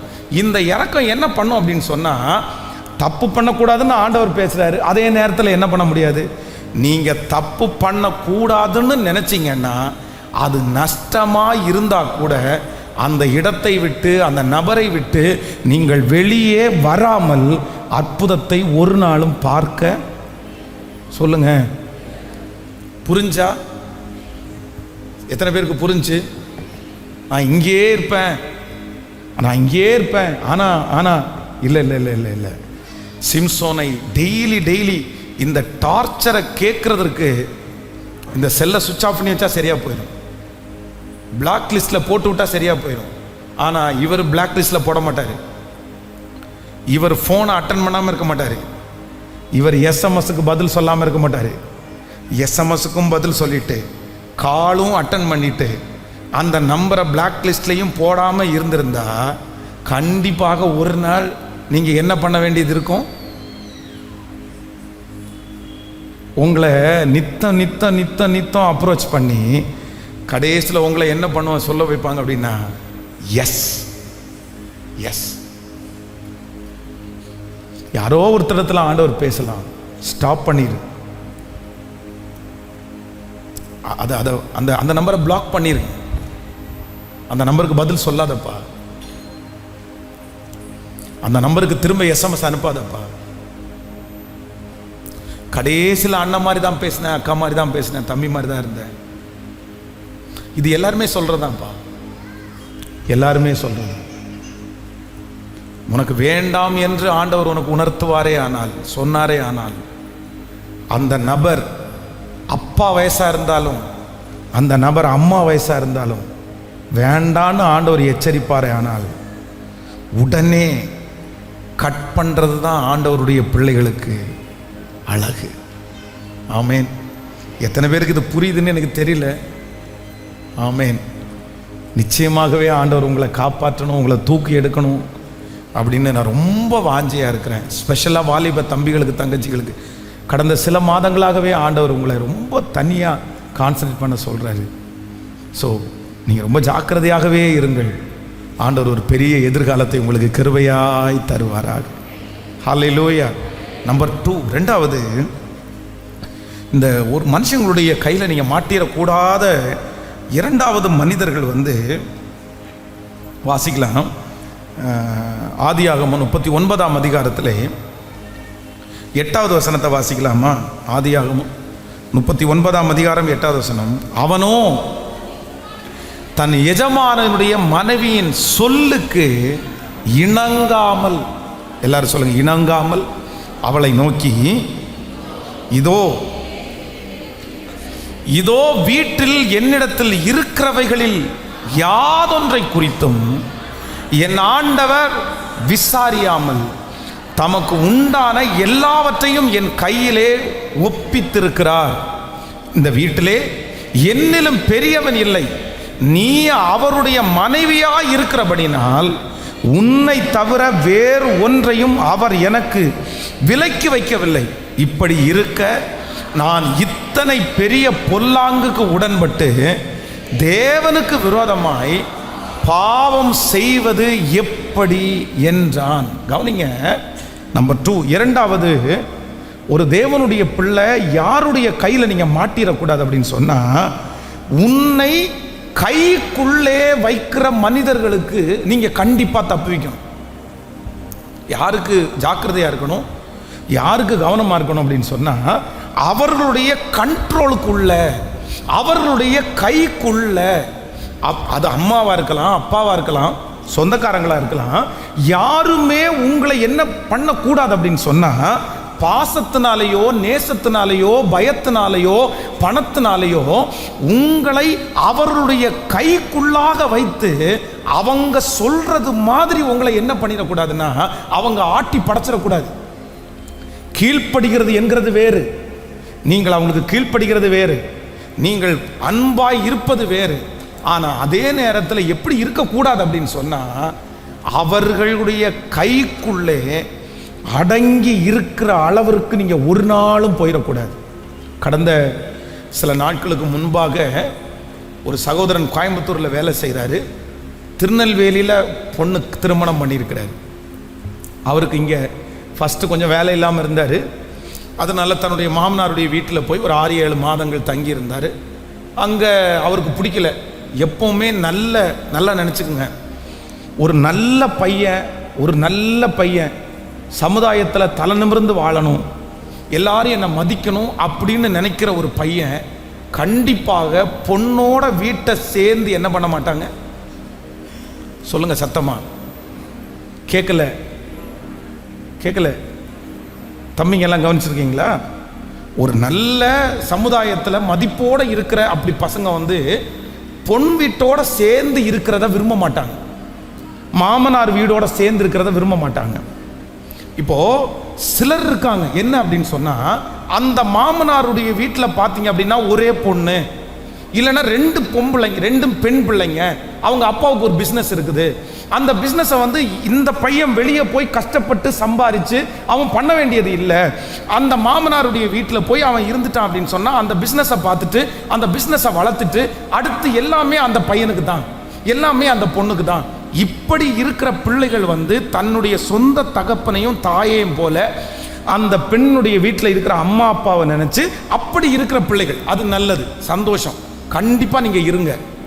அதை கேவலமாகவோ இல்லை அது தப்பாகவோ கண்டிப்பாக நினைக்க வேண்டாம். உங்களுக்கு ஒரு அஸ்திபாரத்தை போட்டு கொடுக்கறதற்கு உங்களுக்கு ஆண்டவர் ஒரு அப்பா அம்மா, ஏற்கனவே இருக்கிற அம்மா அப்பாவால் முடியல, இன்னொரு அப்பா அம்மாவை கத்த தந்திருக்கிறார். அவ்வளோதான். அதுக்கு போய் அங்கே போய் ஈகோ பார்க்க வேண்டிய அவசியம் இல்லை. என்ன உங்ககிட்ட வந்து நான் உட்கார்ந்தா நாளைக்கு என்னுடைய குடும்பம் என்ன சொல்லுவாங்க, என் சொந்தக்காரங்க என்ன சொல்லுவாங்க, அதை வந்து அந்த இடத்துல ஈகோ தேவையே இல்லை. நீங்கள் வந்து இனி அந்த குடும்பத்தில் இருக்கிற எல்லாமே உங்களுடைய தான், அது உங்களுக்கு தான் சொந்தமாக போகிறது. அந்த இடத்துல வேற்றுமை பார்த்து அவங்க வேற அம்மா அப்பா இவங்க வேற அம்மா அப்பான்னு நீங்கள் கண்டிப்பாக அந்த இடத்துல வந்து அவங்கள வெறுக்க வேண்டிய அவசியம் இல்லை, அந்த இடத்துல இருந்து வர வேண்டிய அவசியம் இல்லை. ஆனால் நல்ல நல்ல பசங்க சிலர் என்ன பண்ணுவாங்கன்னா, என்னதான் இருந்தாலும் என் வீட்டில் என் கூட நீ வாழு, நான் உனக்கு சாப்பாடு போடுறேன். அவனுக்கு வேலை இல்லை, இப்போ வந்து தன்னுடைய மாமனார் வீட்டில் இருந்தால் அவனுக்கு பிடிக்கல, வேலைக்காக ஜெபம் பண்ணான். 2.5 லட்சம் ரூபாய் சம்பளத்தில் அவனுக்கு ஒரு வேலை கிடச்சிருச்சு. அப்போ தன்னுடைய மனைவியை கூப்பிட்டான், வா போகலாம், நமக்கு ஆண்டவர் இப்போ வேலை கொடுத்துட்டாரு, எனக்கு கோயம்புத்தூரில் வேலை கிடச்சிச்சு, நம்ம போய் ஒன்றா உட்காரலாம், குடும்பத்தை நடத்தலான்னு சொன்னால், இந்த பொண்ணு உடனே யாக்கோவனுடைய மனைவியை போல தான் நீங்கள் இருக்கணும். கணவன் வந்து நீ வான்னு கூப்பிட்டா கேட்கல, சொல்லுங்க. ஆபிரகாம் தன்னுடைய மனைவியை அழைச்சது யாரு? கர்த்தர். அழைப்பு கொடுக்கப்பட்டது யாருக்கு? சாராய்க்கா ஆபிரகாமுக்கா? ஆபிரகாமுக்கு. பெட்டியை கட்டின உடனே ஏங்க போலாமா அப்படின்னு கேட்கறது தான் வாயில வருதா பாருங்க நிறைய பேருக்கு. அவர் எங்கேயாவது ஒரு குழியில கொண்டு போய் தள்ளுவாரு, நான் எப்படி பாஸ்டர் போகுதுன்ற மாதிரி கேட்குது. ஆனால் யாக்கோபினுடைய வாழ்க்கை, ஆபிரகாம் ஐயாவுடைய வாழ்க்கை, இது எல்லாம் நமக்கு முன்பாக சாட்சி. ஒரு உண்மையான பெண்ணை பெத்தெடுத்த ஒரு குடும்பத்தை ஆசீர்வாதமாக நடத்தணும்னு நினைக்கிற அம்மா அப்பா தன்னுடைய கணவனாரோட பிள்ளைய வாழ வைப்பாங்க. தன்னுடைய கணவனாரை விட்டு பிரித்து தன்னுடைய பாசத்திற்காக, தன்னுடைய அன்பிற்காக, தன்னுடைய சொகுசுக்காக, இல்லை என்றால் தான் சந்தோஷத்திற்காக அந்த பிள்ளையை கண்டிப்பாக பிரித்து வீட்டில் கொண்டு வந்து வைக்க மாட்டாங்க. நல்ல தகப்பனார் கண்டிப்பாக அதை செய்ய மாட்டார்கள். நீங்கள் வருத்தப்பட்டாலும் பிரயோஜனம் இல்லை, இதுதான் உண்மை. கண்டிப்பாக செய்ய மாட்டாங்க. இந்த அப்பாட்ட இந்த பிள்ளை என்ன கேட்குறாங்க அப்படின்னு சொன்னால், ஏங்க நம்ம இத்தனை நாளும் அப்பாட்ட இருந்துட்டோம், இப்போ அப்பாட்ட கேட்காம நான் எப்படி வர்றது அப்படின்னு சொல்லி. நியாயமானது தான். சரிப்பா உங்கள் அப்பாட்ட கேட்டு பேசிட்டு கிளம்பலாம் அப்படின்னு சொல்கிறது நியாயமானது. இவ போய் கேட்ட உடனே அவங்க அப்பா சொல்கிறாரு, என்ன இங்கே நான் கொடுக்காத அவன் கொடுக்க போகிறான், நான் செய்யாத அவன் செய்ய போகிறான். நீங்கள் அங்கே வந்து 2 லட்சம் ரூபாய் சம்பாரித்து என்னத்தை கொடுக்க போகிறீங்க? கோயம்புத்தூரில் வாடகை அதிகம், 40,000 ரூபா வாடகைக்கு போகும், வண்டி சார்ஜ் அவ்வளோ போகும், இது இவ்வளவு செலவாகும். 2.5 லட்சம் ரூபாய் சம்பாதிச்சாலும் கையில் 25,000 ரூபா கூட மாப்பிள்ளைக்கு நிற்காது. நான் இங்கே பாரு, ஃப்ரீ சாப்பாடு, உனக்கு ஃப்ரீ வண்டி, எப்போ பார்த்தாலும் பெட்ரோல், நீ எதுக்கு அங்கே போய் கஷ்டப்படுற, நீ போக வேண்டாம். அந்த பிரச்சனையாகி அந்த குடும்பம் பிரிந்து கணவனார் கோயம்புத்தூர்லையும் பொண்ணு திருநெல்வேலியிலையும். இப்போது அந்த கணவனார் வந்து என் பிள்ளைய அங்கே அனுப்பவே முடியாதியா, அனுப்பவே முடியாதியா, நீ வேணா வாழ்ந்துக்கோ, இல்லை நான் வேணா டைவர்ஸ் கொடுத்துரு, நான் என் பிள்ளைய நான் வச்சு காப்பாற்றிக்கிறேன். எத்தனை வருஷம் பிரதர் நீங்கள் வச்சு காப்பாற்றுவீங்க? எத்தனை வருஷம் ஐயா நீங்கள் உங்கள் பிள்ளைய வச்சு காப்பாற்றுவீங்க? உங்களுடைய காலம் முடிஞ்சதுக்கப்புறம், ஆண்டவருடைய வருகை தாமதிச்சா, நீங்கள் வயசானதுக்கு அப்புறம் நல்ல கணவன் நல்ல குடும்பத்தை பிரிக்கிறது ஒரு ஆண்டவருடைய பிள்ளைகளுக்கு அழகானதா? இத்தனைக்கும் வந்து அந்த பிள்ளைகளுடைய திருமணம் வந்து திருச்சபையில் வச்சு நடத்துகிறது. வாழ்விலும் தாழ்விலும் துக்கத்திலும் சுகவீனத்திலும் மரணம் பிரிக்கும் வரை பிறர்முகம் பாராமல் உனக்கு ஒருவனுக்கே மனைவியாக இருப்பேன், கணவனாக இருப்பேன் என்று பரிசுத்த சன்னிதானத்தில் வாக்குத்தத்தம் பண்ணது. நான் உனக்கு கீழ்ப்படிவேன், உன்னை என் சரீரத்தினால கனப்படுத்துவேன் அப்படின்னு வாக்கு கொடுத்த அந்த குடும்பம் இன்னைக்கு பைபிள் வேண்டாம், ஆண்டவர் வேண்டாம், திருச்சபை வேண்டாம், ஒன்றும் வேண்டாம். ஏன்னா காரணம் அப்பா கைக்குள்ளே வச்சிருக்கிறாரு. இல்லை மகளே, வேணாம் மகளே, வேண்டாம் மகளே. கைக்குள்ள ஒரு லிமிட்டுக்கு மேலே அப்பாவே வச்சிருந்தாலும் கண்டிப்பாக அது ஒரு அடிமைத்தனமே இல்லாமல் வேறு எதுவுமே இல்லை. நீங்கள் யாருடைய கைக்கு தப்புவிக்கணும் அப்படின்னு சொன்னால், ஆண்டவரே என்னை தப்புவிங்க, என்னை கைக்குள்ளே வச்சு கேம் பண்ணுறாங்க பாருங்க, என்னை கைக்குள்ளே வச்சு அவங்களுடைய விளையாட்டை விளையாடுறாங்க பாருங்க, என்னை கைக்குள்ளே வச்சு ஒரு பொம்மை மாதிரி என்ன ஆக்டிங் பண்ண சொல்கிறாங்க பாருங்க, அவர்களுடைய கைகளில் இருந்து கர்த்தர் உங்களையும் என்னையும் கிருபையாய் காப்பாற்றுவாராக. கையை உயர்த்தி சொல்லுங்க, ஆண்டவரே உங்க பலத்த கைக்குள்ள நான் அடங்கி இருக்கிறேன். ஏற்ற காலத்தில் அவர் உங்களை உயர்த்தும்படிக்கு உங்க கைக்குள்ள நான் அடங்கி இருக்கிறேன். சொல்லுங்க, உங்க கைக்குள்ள அடங்கி இருக்கிறேன். ஆனா யாரும் என்னை கைக்குள்ளே வைத்து ஆளுகை செய்யாதபடி சொல்லுங்க. ஒவ்வொருத்தரும் ஜெபம் பண்ணுங்க, முழு பலத்தோட ஜெபம் பண்ணுங்க. ஸ்தோத்திரம்பா, ஸ்தோத்திரம்பா, ஸ்தோத்திரம்பா, ஸ்தோத்திரம்பா, முழு பலத்தோட. அப்படி இருக்கிறவங்க இன்றைக்கு வெளியே வாங்க. கொஞ்சம் சிந்தித்து பார் மகளே, மகனே, கொஞ்சம் சிந்தித்து பார். அவங்க புத்தியின்படியே நீ ஆட முடியாது, அவங்க புத்தியின்படியே நீ வாழ முடியாது. உனக்கென்று வாழ்க்கை எங்க? உனக்கென்ற குடும்பம் எங்க? உங்களுக்கென்று ஒரு எதிர்காலம் எங்க? இல்லை, அவங்களுடைய கண்ட்ரோலை விட்டு கர்த்தர் இப்பொழுது உங்களை வெளியே கொண்டு வருவாராக. ஆமேன். உங்களை கர்த்தர் தனியாக நடத்துவாராக. கர்த்தர் உங்களை போதித்து, நான் உனக்கு போதித்து நீ நடக்க வேண்டிய வழியை உனக்கு காட்டி உண்மையில் என் கண்ணை வைத்து உனக்கு ஆலோசனை சொல்லுவேன் என்கிற கர்த்தர் அப்படிப்பட்ட மனுஷனுடைய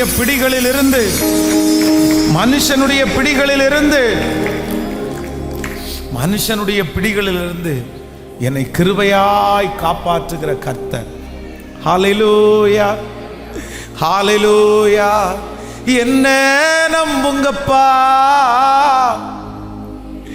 என்ன நம்புங்கப்பா, என்ன நம்புங்கப்பா, என்ன நம்புங்கப்பா. சொல்லுவோம், என்ன நம்புங்கப்பா, என்ன நம்புங்கப்பா, நம்புங்கப்பா, என்ன நம்புங்கப்பா. என்ன நான் செய்ய வேண்டும் சொல்லுங்கப்பா, நான் கீழ்ப்படிவேன். எல்லாரும் நான் இயேசுவா இனி வாழ்ந்து காட்டுவேன். என்ன நம்புங்கப்பா, இனி வாழ்ந்து காட்டுவேன். என்ன கைகளை மேல தட்டி என்ன நம்புங்க.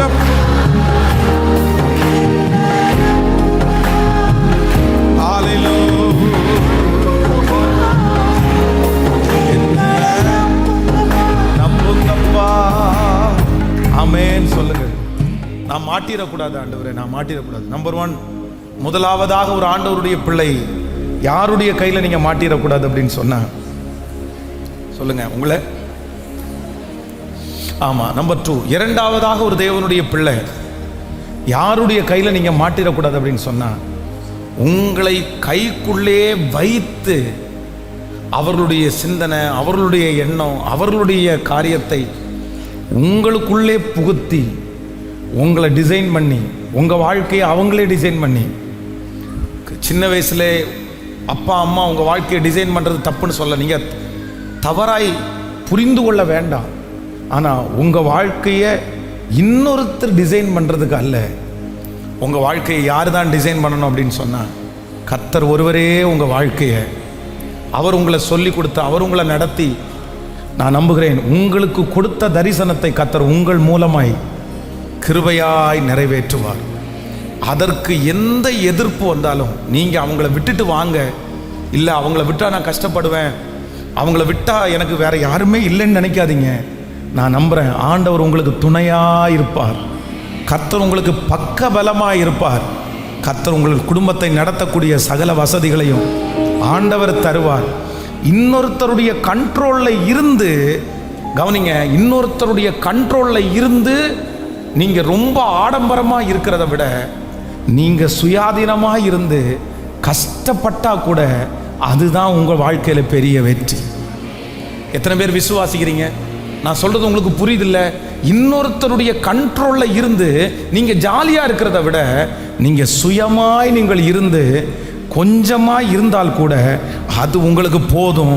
நானும் என் வீட்டாருமோ வென்றால் கர்த்தரையே சேவிப்போம். ஹல்லேலூயா. யாரோ ஒருத்தருக்காக ஆண்டவர் பேசுகிறாரு. உங்கள் முடிவை மாற்றிக்கொள்ளுங்கள், உங்கள் முடிவை மாற்றிக்கொள்ளுங்கள். இன்னைக்கு இருக்கிற சமுதாயத்தில் நிறைய குடும்பங்கள் பிரிஞ்சு கிடக்கிறது. நிறைய தகப்பனும் தாயாரும் ஞானம் இல்லாமல் நடந்து கொள்ளுகிறார்கள்.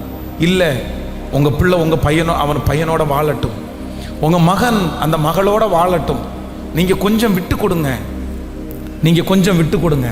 கண்ட்ரோலை எல்லாமே நீங்கள் எடுத்துக்காதீங்க, கண்ட்ரோலை எல்லாமே நீங்கள் எடுத்துக்காதீங்க. உங்கள் பிள்ளைக்கு கை பிடிச்சி எழுத தெரியாத போது நீங்கள் கையை பிடிச்சி எழுத பழகிட்டீங்க. ஆனால் தனியாக அவன் எழுத பழகும்போது, அவன் தனியாக எழுதும்போது நீ நல்லா எழுதுறேன்னு என்கரேஜ் தான் பண்ணணும். அதுதான் மெயின். அதற்கு பிறகு அவன் ஒரு வயசு வந்ததுக்கு அப்புறம் உங்கள் வேலையும் சேர்த்து கொடுத்து நீ எழுதுப்பான்னு சொல்லி அவனை அழகு பார்க்கறது தான் உண்மையான ஒரு தகப்பனாருடைய, உண்மையான ஒரு தாயினுடைய நடத்துதல் என்கிறது, வழி நடத்துதல் என்கிறது அவர் தான். அதான் நிறைய அம்மா அங்கே பிள்ளைகளுக்கு சமைச்சு கொடுக்குறேன்ற பேர் வழியில் நீ சமைக்கிறியா நீ சமைக்கிறியா அப்படின்வாங்க. இந்த புள்ள போய் சமைக்கிறதுக்கு சமையலரில் நின்னா அவ்வளோதான், கடுகு போடுறதுக்கு முன்னாடி போட்டுறாது. நான் சொல்கிறேன், இப்படியே கையை பிடிச்சி இழுத்தா எத்தனை நாளையில் அந்த புள்ள பழகும்? என்ன சொல்லும் தெரியுமா? மம்மி நான் சமைக்கிறதில்ல, நீங்கள் தான் என்ன பண்ணுறீங்க, சமைக்கிறீங்க. இதோ ஒரு நாள் 2 நாள் சொல்லி கொடுக்கறது தவறல்ல. பிள்ளைகளை உருவாக்கணும்னு நினைக்கிற தகப்பன் ஒரு ஏஜ் தாண்டதுக்கு பிறகு, ஒரு வயசு தாண்டதுக்கு அப்புறம், நீங்கள் உயிரோடு இருக்கும்போதே, நீங்கள் சுகமாக இருக்கும்போதே, நீங்கள் பலமாக இருக்கும்போதே உங்கள் பிள்ளைகளுக்கு கொடுக்க வேண்டிய பொறுப்பை அவர்களுடைய கையில் கொடுத்துட்டு உட்கார்ந்து அழகு பார்க்கறது தான் தகப்பன் தாயாருடைய ஆசீர்வாதமே தவிர அவனுடையதையும் பிடிச்சி இழுத்து செய்கிறத ஆசீர்வாதம் கேட்கல இல்லை. ஒரு வயது தாண்டதுக்கு பிறகு நீங்கள் பிள்ளைகளை பார்த்து பார்த்து என்ன பண்ணணும்னா சந்தோஷம்தான் படணும். அம்மா அப்பா மட்டும் கையை உயர்த்தி ஆமேன்னு சொல்லுங்க பார்க்கலாம், நல்ல சத்தமாக ஆமேன்னு சொல்லுங்க. எல்லாத்தையும் என்ன பண்ணணும்னா பிள்ளைகளுடைய கையில். சிலருக்கு பயம் இருக்கலாம், பாஸ்டர் இவ்வளவு கஷ்டப்பட்டு நான் உண்டாக்குனதை இவன் உடைச்சிருவானோ இவன் பிச்சிருவானோ அப்படின்னு பயமாக இருக்குது. நான் என்ன சொல்கிறேன்னா, பின்னணியிலே உங்களுடைய சப்போர்ட் இருக்கலாம். நீங்கள் கவனிங்க, நீங்கள் பாருங்கள், நீங்கள் ஆலோசனை பண்ணுங்க. நீங்கள் ரொம்ப முழு காரியத்தையும் கையில் கொடுக்காம நீங்கள் கொஞ்சம் அப்படியே. ஆனால் உங்கள் பிள்ளைகளுக்கு கொடுக்க வேண்டிய பொறுப்பை அந்தந்த வயசில் நீங்கள் கண்டிப்பாக என்ன பண்ணணும், கொடுக்கணும். 60 வயதுக்கு மேலே இருக்கிற தகப்பன் தாயார் கை தூக்குங்க பார்க்கலாம். 60+ கை தூங்க.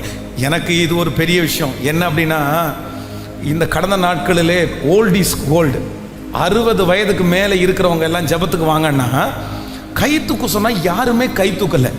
அப்போ நான் என்ன நினச்சேன்னா, நம்ம சர்ச்சில் எல்லாமே இளமையாகவே இருக்கிறாங்களோ அப்படின்னு எனக்கு சந்தோஷமாயிடுச்சு. பரவாயில்ல, நம்ம சர்ச்சில் எல்லாமே இளமை. இது காரணம் என்னன்னா, இவங்களுக்கு 60 வயசு தாண்டினதை வெளியே. இது என்ன அநியாயம்? வயசுன்னு சொல்றதுக்கு ஆன்டின்னு சொல்லாம என்ன பண்ண முடியும்? அங்கிள்னு சொல்லாம என்ன செய்ய முடியும்? அதனால வயசு நம்ம கூடும்போது நம்முடைய வயசை சொல்றது தப்பு இல்லை. அதனால 60 வயதிற்கு மேல் இருக்கிற ஒவ்வொரு தகப்பனும் தாயும் உங்கள் பிள்ளைகளுக்கு திருமணம் செய்து கொடுத்து அவர்கள் செட்டில் ஆயிட்டாங்கன்னா, நீங்கள் கொடுக்க வேண்டிய சில பொறுப்புகளை அவங்க கையில் கொடுத்து நீங்கள் பின்னணியில் நின்று கைத்தட்டி சந்தோஷப்பட்டு என்கரேஜ் பண்ணி அப்படியே மகிழ்ச்சியாக எந்த ஒரு மனசுலையும் இதை எடுத்துக்காம ரொம்ப ரிலாக்ஸாக அவர்களுக்காக ஸ்தோத்திரம் பண்ணி அவர்களுக்காக ஜெபம் பண்ணி இப்படி ஒரு வாழ்க்கையை வாழ ஆண்டவர் உங்களை கிருபையாய் நடத்த நான் உங்களை ஆசீர்வதிக்கிறேன். அந்த ஞானத்தை கர்த்தர் உங்களுக்கு தருவாராக, அந்த புத்தியை கர்த்தர் உங்களுக்கு தருவாராக. ஆமென். நம்பர் 3, மூன்றாவதாக ஒரு காரியத்தை சொல்லி வேகமாய் நான் முடிக்கிறேன். வாசிக்கலாமா? 3வது வசனத்தை வாசிக்கலாம். 1 ராஜாக்களின் புஸ்தகம் 12வது அதிகாரத்தை எடுத்துக்கொள்ளுங்கள். 1 ராஜாக்களின் புஸ்தகம் 12ஆம் அதிகாரம் 3வது வசனத்தை வாசிக்க போகிறோம். அவர்கள் எரேபியாமுக்கு ஆள் அனுப்பி அவனை அழைப்பித்தார். அவனும் இஸ்ரவேல் சபை அனைத்தும் வந்து ரெகோபெயாமை நோக்கி, உன் தகப்பன் பாரமான நுகத்தை எங்கள் மேல் வைத்தார். இப்பொழுதும் நீர் உம்முடைய தகப்பன் சுமத்தின கடினமான வேலையும் அவர்கள் எங்கள் மேல் வைத்த பாரமான நுகத்தையும் லெகுவாக்கும். அப்பொழுது உம்மை சேவிப்போம் என்றார்கள். முதியோர்கள் தனக்கு சொன்ன ஆலோசனையை அவன் தள்ளிவிட்டு தன்னோடே வளர்ந்த தன் சமூகத்தில் நிற்கிற வாலிபரோடைய ஆலோசனை பண்ணி அவர்களை நோக்கி, நீங்கள் 10வது வசனம், அப்பொழுது அவனோடு வளர்ந்த வாலிபர்கள் அவனை நோக்கி, உம்முடைய தகப்பன் எங்கள் நுகத்தை பாரமாக்கினார், நீர் அதை எங்களுக்கு லெகுவாக்க வேண்டும் என்று உம்மிடத்தில் சொன்ன இந்த ஜனத்திற்கு நீ சொல்ல வேண்டியது என்னவென்றால், என் சுண்டு விரல் என் தகப்பனுடைய இடுப்பை பார்க்கலும் பருமனாயிருக்கும். போதும். 3வது நம்ம மாட்டிடக்கூடாத 3வது மனிதர்கள் யார் அப்படின்னு சொன்னால், நம்மை தூண்டி விடுகிற மனிதர்கள் கைகளிலே மாட்டாதபடி கர்த்தர் நம்மை கிருபையாய் காப்பாற்றுவாராக. ஹல்லேலூயா. இன்னைக்கு இந்த உலகத்தில் எப்படிப்பட்ட ஜனங்கள் பரம்பி இருக்கிறார் என்றால், நம்மை கைக்குள்ள வைக்கிற ஜனங்கள் யார் அப்படின்னு சொன்னால், தூண்டி விடுகிற ஜனங்கள். தூண்டி விடுகிற ஜனங்கள். போய் செஞ்சுட்டு வா, போய் பண்ணிட்டு வா. அவங்களுக்கு தெரியும் அதனால நிறைய விளைவு இருக்குது அப்படின்னு தெரியும். இந்த பிரச்சனையை பண்ணுனா இவன் பாதிக்கப்படுவான்னு தெரியும், இப்படி அவன் பண்ணக்கூடாதுன்னு தெரியும். ஆனால் என்ன பண்ணுவாங்க அப்படின்னா, தூரத்தில் நின்று அப்படியே தூண்டி விடுவாங்க. நீ உங்கள் அப்பாவை எதிர்த்துரு, உங்கள் அம்மாவை எதிர்த்துரு, இவங்களோட சண்டைக்கு போ, இதை நீ செய்.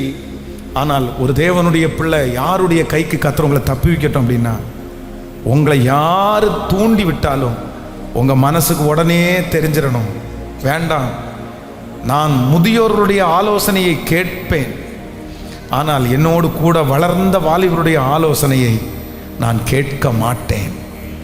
சமாதானத்திற்கு ஏதுவான மனிதர்களை என் கூட நான் வச்சிருப்பேன், ஆனால் சண்டைக்கு ஏது நேராக என்னை தூண்டி விடுகிற மனிதர்களுடைய கையில் கண்டிப்பாக ஒரு நாளும் நான் சிக்குவதே இல்லை. ஹல்லேலூயா. எத்தனை பேர் ஆமோதிக்கிறீர்கள்? கர்த்தர் இன்னைக்கு வாக்கு கொடுக்கிறார், நீ பயப்படுகிற மனுஷன் கையிலே உன்னை நான் ஒரு நாளும் ஒப்பு கொடுப்பது. கையை உயர்த்தி ஒரு 10 டைம் சொல்லுங்க. நீ பயப்படுகிற மனுஷன் கையிலே நீ ஒப்பு கொடுக்கப்படுவது இல்லை. சொல்லுங்கள், நீ பயப்படுகிற மனிதன் கையிலே நீ ஒப்பு கொடுக்கப்படுவது இல்லை. சொல்லுங்க, நான் பயப்படுகிற மனுஷனுடைய கையிலே கர்த்தர் என்னை ஒப்பு கொடுக்க மாட்டார். சொல்லுங்க, நான் பயப்படுகிற மனிதனுடைய கையிலே கர்த்தர் என்ன ஒரு நாளும் ஒப்பு கொடுக்க மாட்டார். அப்படியே எழுப்பி நிற்கலாமா? எல்லாரும் எழுப்பி நிற்கலாமா? Thank you Jesus.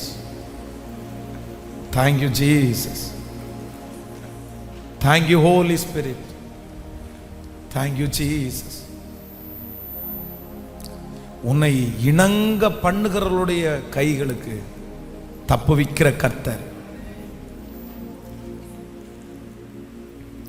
உன்னை கைக்குள்ளே வைத்து பயன்படுத்த வேண்டும் என்று நினைக்கிறவருடைய கைகளுக்கு தப்புவிக்கிற கர்த்தர், உங்களை தூண்டி விடுகிற மனிதர்களுடைய கைகளுக்கு உங்களையும் என்னையும் தப்புவிக்கிற ஒரு நல்ல கர்த்தர்.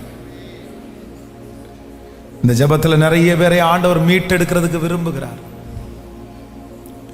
நிறைய ஆண்டவருடைய பிள்ளைகளை கர்த்தர் மீட்டெடுக்கிறதுக்கு விரும்புகிறார். சொல்லுங்க, நான் கீழ்ப்படிவேன் ஆண்டவரே, நான் இன்று வாழ்ந்து காட்டுவேன், என்னை நம்புங்க ஆண்டவரே. மனிதருடைய கையிலே சிக்காதபடி கர்த்தர் என்னை காப்பாற்றுகிறவர். ஓ நன்றி நன்றி நன்றி. மனிதரின் தூசணையில் மனமடிவடைவதில்லை, நீர் எந்த பக்கம் உண்டு, தேள்விகள் எனக்கில்லை. மனிதரின் தூசணையில் மனமடிவடைவதில்லை, நீர் எந்த பக்கம் உண்டு, தோல்விகள் எனக்கில்லை. நாவுகள் எனக்கு எதிராய் சாட்சிகள் சொன்னாலும் வாதாட நீருண்டு, ஒருபோதும் கலக்கம். நாவுகள் எனக்கு எதிராய் சாட்சிகள் சொன்னாலும் வாதாட நீருண்டு, ஒருபோதும் கலக்கம் இல்லை. நீங்க தாப்பா. சத்தமா சொல்லுங்க,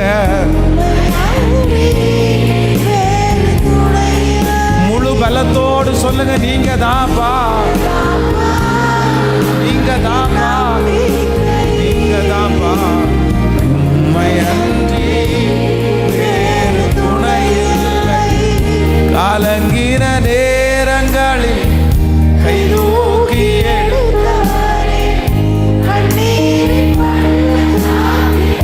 என்னோடு இருப்பவர். கலங்கின நேரங்களில்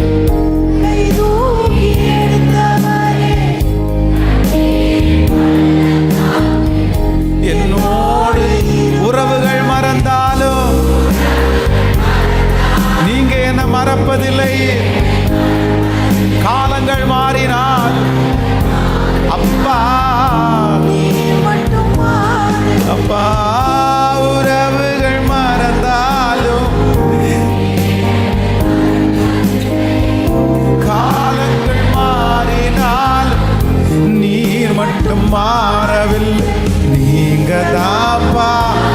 கைகளை உயர்த்தி, கைகளை உயர்த்தி, நீங்க தாப்பா,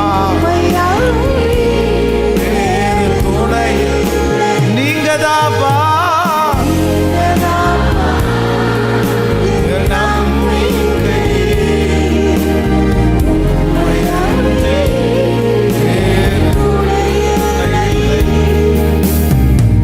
ஆமென். ஸோ இந்த வாரமும் வாலிப தம்பிகளுக்காக தங்கச்சிகளுக்காக ஸ்பெஷலாக கண்டிப்பாக நான் ஜெபிக்க விரும்புகிறேன். ஆண்டவர் ஒரு பெரிய எழுப்புதலை வாலிபர்கள் மத்தியில் ஊற்ற போகிறார். உங்களை ஆண்டவர் நிலைநிறுத்த போகிறாரு. வருகிற ஜெனரேஷனுக்கு ஆண்டவருக்கு நீங்கள் தேவை, நீங்கள் தேவை. நீங்கள் உருவாக்கப்படணும், நீங்கள் பத்திரப்படுத்தப்படணும், நீங்கள் காப்பாற்றப்படணும், நீங்கள் கர்த்தருக்காக எழும்பி நிற்கணும், நீங்கள் வைராக்கியமாக நிற்கணும், நீங்கள் சாட்சிகளாக இருக்கணும். உங்களுடைய வாழ்க்கை குறித்து பல பேர் பெருமைப்படணும். ஆண்டவர் உங்களை ஆசீர்வதிப்பார். ஸோ அதற்கு ரொம்ப அவசியமானது என்னென்னா, மனுஷங்க கையில் ஒரு நாளும் நீங்கள் என்ன பண்ணிடக்கூடாதுன்னா, இன்றையிலிருந்து இந்த சத்தத்தை கேட்குற எல்லாருமே இதுக்காக ஸ்பெஷலாக ஜெபிங்க. எந்த மனுஷன் கையில் நீங்கள் என்ன பண்ணிடக்கூடாது சொல்லுங்க சத்தமா. உங்கள் பிள்ளைகளையும் சிக்க வச்சிடாதீங்க, சிக்க வச்சிடாதீங்க, சிக்க வச்சிடாதீங்க. உடஞ்சிருவீங்க, உடஞ்சிருவீங்க. ரொம்ப ரொம்ப கஷ்டம். உங்களுடைய வாழ்க்கையை நீங்க இழக்க வேண்டியதாயிரும். இன்னைக்கு சொன்ன 3 மனிதர்களை குறித்து எச்சரிக்கையா இருங்கள். 1 சொல்லுங்க பார்க்கலாம். நம்பர் 1, முதலாவது, இணங்க பண்ணுகிற மனிதர்களுக்கு நீங்க என்ன பண்ணணும் சொல்லுங்க? தப்பிச்சுக்கணும், தப்பிச்சுக்கணும். உண்மையிலே சொல்றேன், மனிதரோடு உள்ள உறவுகளை நீங்க என்ன பண்ணுங்க அப்படின்னு சொன்னா, நீங்க சந்தோஷமா இருங்க, சந்தோஷமா பேசுங்க. ஆனா மனிதனோடு உள்ள உறவை ஒரு எஸ்டிஎம்முக்கு மேல வளர்த்தாதீங்க. எல்லாரும் நமக்கு தேவைதான், எல்லாரும் நமக்கு வேண்டும், ஆனால் எல்லாரும் நமக்கு அவசியமானவர்கள். ஆனா ஒரு லிமிட் தான், லிமிட் தான். ஆமேன். நீங்க இப்ப இணங்கிட்டீங்கன்னா உங்க பிள்ளைங்க திரும்பி அந்த அந்த சாபங்கள் அப்படியே பிள்ளைகளை தொடர்ந்துட்டே இருக்கும். அது வேண்டாம். ஃபர்ஸ்ட் நம்பர் 1, முதலாவது உங்களை இணங்க பண்ணுகிற மனிதர்களுக்கு. நம்பர் 2, ரெண்டாவது உங்களை கைக்குள்ள வைக்கிற மனிதர்களுக்கு. நம்பர் 3, மூன்றாவது உங்களை மற்றவங்களுக்கு முன்னாடி உங்களை தூண்டி விடுகிற மனிதர்களுக்கு முன்பாக அவருடைய கைகளுக்கு கர்த்தர் உங்களை தப்பு வைப்பாராக. மனுஷங்களுக்கு முன்னாடி நீங்க ஒரு நாளும் கை கட்டி கர்த்தர் உங்களை நிற்க வைக்க கூடாது. கர்த்தர் மனிதர்களுக்கு முன்பாக உங்களை தைரியமா கர்த்தர் நிற்க வைக்கணும். ஒவ்வொருத்தரும் அப்படி ஜெபிங்க, கர்த்தர் அப்படி செய்வார். நிச்சயமா ஆண்டவர் உங்களுக்கு, நீ பயப்படுகிற மனிதனுடைய கையிலே நான் உன்னை ஒப்பு கொடுக்க மாட்டார். கண்டிப்பாக ஒப்பு கொடுக்க மாட்டார், ஒப்பு கொடுக்க மாட்டார். மனுஷன் கையில விழுறதை விட, மனுஷன் கையில விழுறதை விட யார் கையில விழுறது சொல்லுங்க? எல்லாரும் கையை உயர்த்தி சொல்லுங்க. மனுஷன் கையில விழுறதுக்கு விரும்பல. சிக்கி என்ன சின்ன பின்ன மாக்கிடுவான்னு எனக்கு தெரியும். என்ன முடிச்சிருவான்னு தெரியும். Thank you Jesus. அப்படியே ஒரு நிமிஷம் என்ன கண்களை திறந்து பாருங்க. ஒரு விஷயத்த சொல்லி உங்களுக்கு ஜெபித்து முடிக்கிறேன். நானும் திரும்பி உடனே ஈரோடு போகணும். அதுக்கப்புறம் நைட் அப்படி டிராவல் பண்ணி போகணும். உங்களுக்காக ஜெபிக்கிறேன். இந்த இப்போ சமீப காலமாய் நீங்க இந்த சோசியல் மீடியாவில் பார்த்தீங்க அப்படின்னு சொன்னா, எது ட்ரெண்ட் ஆகுது தெரியுமா? ட்ரெண்டா இந்த சோசியல் மீடியாவில் எதுனா, இந்த அப்படின்னா கோமாளி மாதிரி பண்றாங்க பாத்தீங்களா? இல்ல அவங்க பண்றது நமக்கு சிரிப்பா இருக்குது. அவங்க பண்றது வந்து இந்த அத லூசுத்தனமா இருக்குன்னு சொல்லுவாங்கல்ல, அது வந்து ஒரு பேத மாதிரி, அந்த மாதிரி வந்து செய்கிறவங்களை வந்து இப்ப சமீப காலமா ட்ரெண்ட் பண்றாங்க. எப்படி அப்படின்னு சொன்னா, அந்த மாதிரி யாராவது ஒருத்தர் வந்து நம்ம நார்மலா நம்ம வந்து சிரிக்கிறத மேல, நார்மலா நம்ம பேசுறதை விட ஒரு பைத்தியக்காரத்தனமா பேசுறதுன்னு சொல்லுவாங்கல்ல, அந்த மாதிரி பேசுறவங்கள நிறைய யூடியூப் சேனல், நிறைய நியூஸ் சேனல் அவங்கள கூட்டிட்டு வந்து உட்கார வச்சு பேட்டி எடுக்கிறாங்க. அப்போ அவங்க பேட்டி எடுக்கிறதுக்கு அவங்க ஒரு ஆளும் கிடையாது, அவங்க பேட்டி எடுக்கிறதுக்கு ஒண்ணுமே இல்லை. அவங்கள வந்து அந்த வித்த காமிக்கிறது மாதிரி, இப்போ நீங்க சொல்லுங்க, இப்போ நீங்க நடிச்சு காமிங்க. உடனே அவங்களும் என்னன்னா, அவங்க பேதையா நடிக்கிறாங்களா இல்ல ட்ரெண்ட் ஆகணும்னு நடிக்கிறாங்களா அதெல்லாம் தெரியல, அவங்களும் உடனே பேத மாதிரி அப்படி நடிக்கிறது. அவங்கள அப்படியே இன்டர்வியூ எடுத்து எடுத்து எடுத்து எடுத்து எடுத்து எடுத்து கடைசியில் இந்த உலகம் அவங்கள எங்க கொண்டு வந்து நிறுத்தும் அப்படின்னு சொன்னா, அதை பார்க்குறவங்க, அதில் பேசுறவங்க, அதில் கமெண்ட் பண்றவங்க அத்தனை பேரும் நீ ஒரு பைத்தியம், நீ ஒரு பைத்தியம், நீ மன அழுத்தத்தில் உள்ளவன் அப்படின்னு கொண்டு வர்ற வரைக்கும் அவனை கொண்டு வந்து விடுறாங்க. இந்த யூடியூப் சேனலு, இந்த நியூஸ் சேனல்லாம் ஒருத்தங்களை பேட்டி எடுக்கிறதுக்கு காரணம் அவங்கள கொண்டு போய் மேலே கொண்டு நிறுத்தணும் இல்லை, மேலே கொண்டு நிறுத்தணும் இல்லை, அவன் மூலமா எனக்கு என்ன பண்ணணும், எனக்கு நிறைய வியூவர்ஸ் வரணும், எனக்கு நிறைய பேர் பார்க்கணும். ஆனா அவனை யார் என்ன திட்டுனாலும் எனக்கு என்ன இல்லை, கடைசியில் அவர்களை ஒன்றும் இல்லாம ஆக்குற அப்படிப்பட்ட ஒரு மைண்ட் செட் ஜனங்களுக்குள்ள போயிட்டே இருக்குது. மோசமான உலகம், மோசமான உலகம், தீமையான உலகம். கர்த்தர் கொடுக்கிற ஞானமும் இல்லைன்னா நீங்களும் நிறைய பேருடைய பேச்சுக்கு ஏச்சுக்கு ஆளாகி வெட்கப்பட்டு போய் நிற்பீங்க. அதனால உலகத்தில் இருக்கிற மனிதர்களை வந்து ரொம்ப ரொம்ப ஜாக்கிரதையா கையாளுங்க, ரொம்ப ஜாக்கிரதையா கையாளுங்க. அப்படியே உடச்சி விட்டுட்டு போயிட்டே இருப்பாங்க, சீண்டி விட்டுட்டு போயிட்டே இருப்பாங்க, அள வச்சுட்டு போயிட்டே இருப்பாங்க, பேரை கெடுத்துட்டு போயிட்டே இருப்பாங்க. அப்படிதான், அவங்களுக்கு அதை குறித்து கவலையே கிடையாது. ஆனா நான் நம்புறேன், கர்த்தர் எத்தனை பேர் உங்களுக்கு எதிராக எழும்பினாலும் ஆண்டவர் உங்களை மனுஷனை குறித்த ஒரு நல்ல அறிவை உங்களுக்கு கொடுத்து, மனுஷனை குறித்த ஒரு நல்ல ஞானத்தை கர்த்தர் உங்களுக்கு கொடுத்து, இனி மனுஷனால நீங்க பயப்படாதபடி, இனி மனுஷனால நீங்கள் சேதப்படாதபடி கர்த்தர் உங்களை கிருபையாய் காப்பாற்றட்டும், காப்பாற்றட்டும். இது கர்த்தருடைய ஆசீர்வாதமா இருக்கட்டும், இது கர்த்தருடைய மகிமையா இருக்கட்டும். தகப்பனே, மனிதருடைய கைகளுக்கு எங்களை காப்பாற்றுகிற கர்த்தர். ஹalleluya. கடைசியாக அந்த பாடலுடைய ஒரு வரிகளை பாடி எல்லாரும் ஜெபித்து முடிக்க போகிறோம். நான் கீழ்ப்படிவேன், நான் வாழ்ந்து காட்டுவேன், என்ன நீங்க நம்புங்க ஆண்டவரே. இந்த பாட்டு பாட பாட வாலிப தம்பிங்க தங்கச்சிங்க நீங்க ஜெபம் பண்ணுங்க. யாராவது இந்த செய்தியில கேட்டது போல இந்த மாதிரி ஆட்களோட நீங்க சிக்கி இருப்பீங்கன்னா, ஆண்டவரை மாட்டிட்டு இருப்பீங்கன்னா, கர்த்தர் உங்களை கண்டிப்பா வெளியே கொண்டு வருவதற்கு வல்லவரா இருக்கிறார். கர்த்தர் உங்களை தூக்கி எடுக்கிறதற்கு கர்த்தர் வல்லவரா இருப்பார். இனி அந்த மனுஷனை கர்த்தர் உங்களை விட்டு துரத்துவாராக, அந்த மனுஷியை கர்த்தர் உங்களை விட்டு துரத்தி உங்களுக்கென்று கர்த்தர் வைத்திருக்கிற தரிசனத்தை நிறைவேற்றுவாராக. எல்லாருடைய கரங்களையும் தட்டி பாடி நன்றி ஆண்டவரே. ஓ ஹalleluya. எல்லாரும் ஜெபத்தோடு கூட ஒரு எழுப்புதலை தாரும். நான் கீழ்ப்படிவேன், இன்றே செயல்படுவேன், சொல்லுவோம் நான்.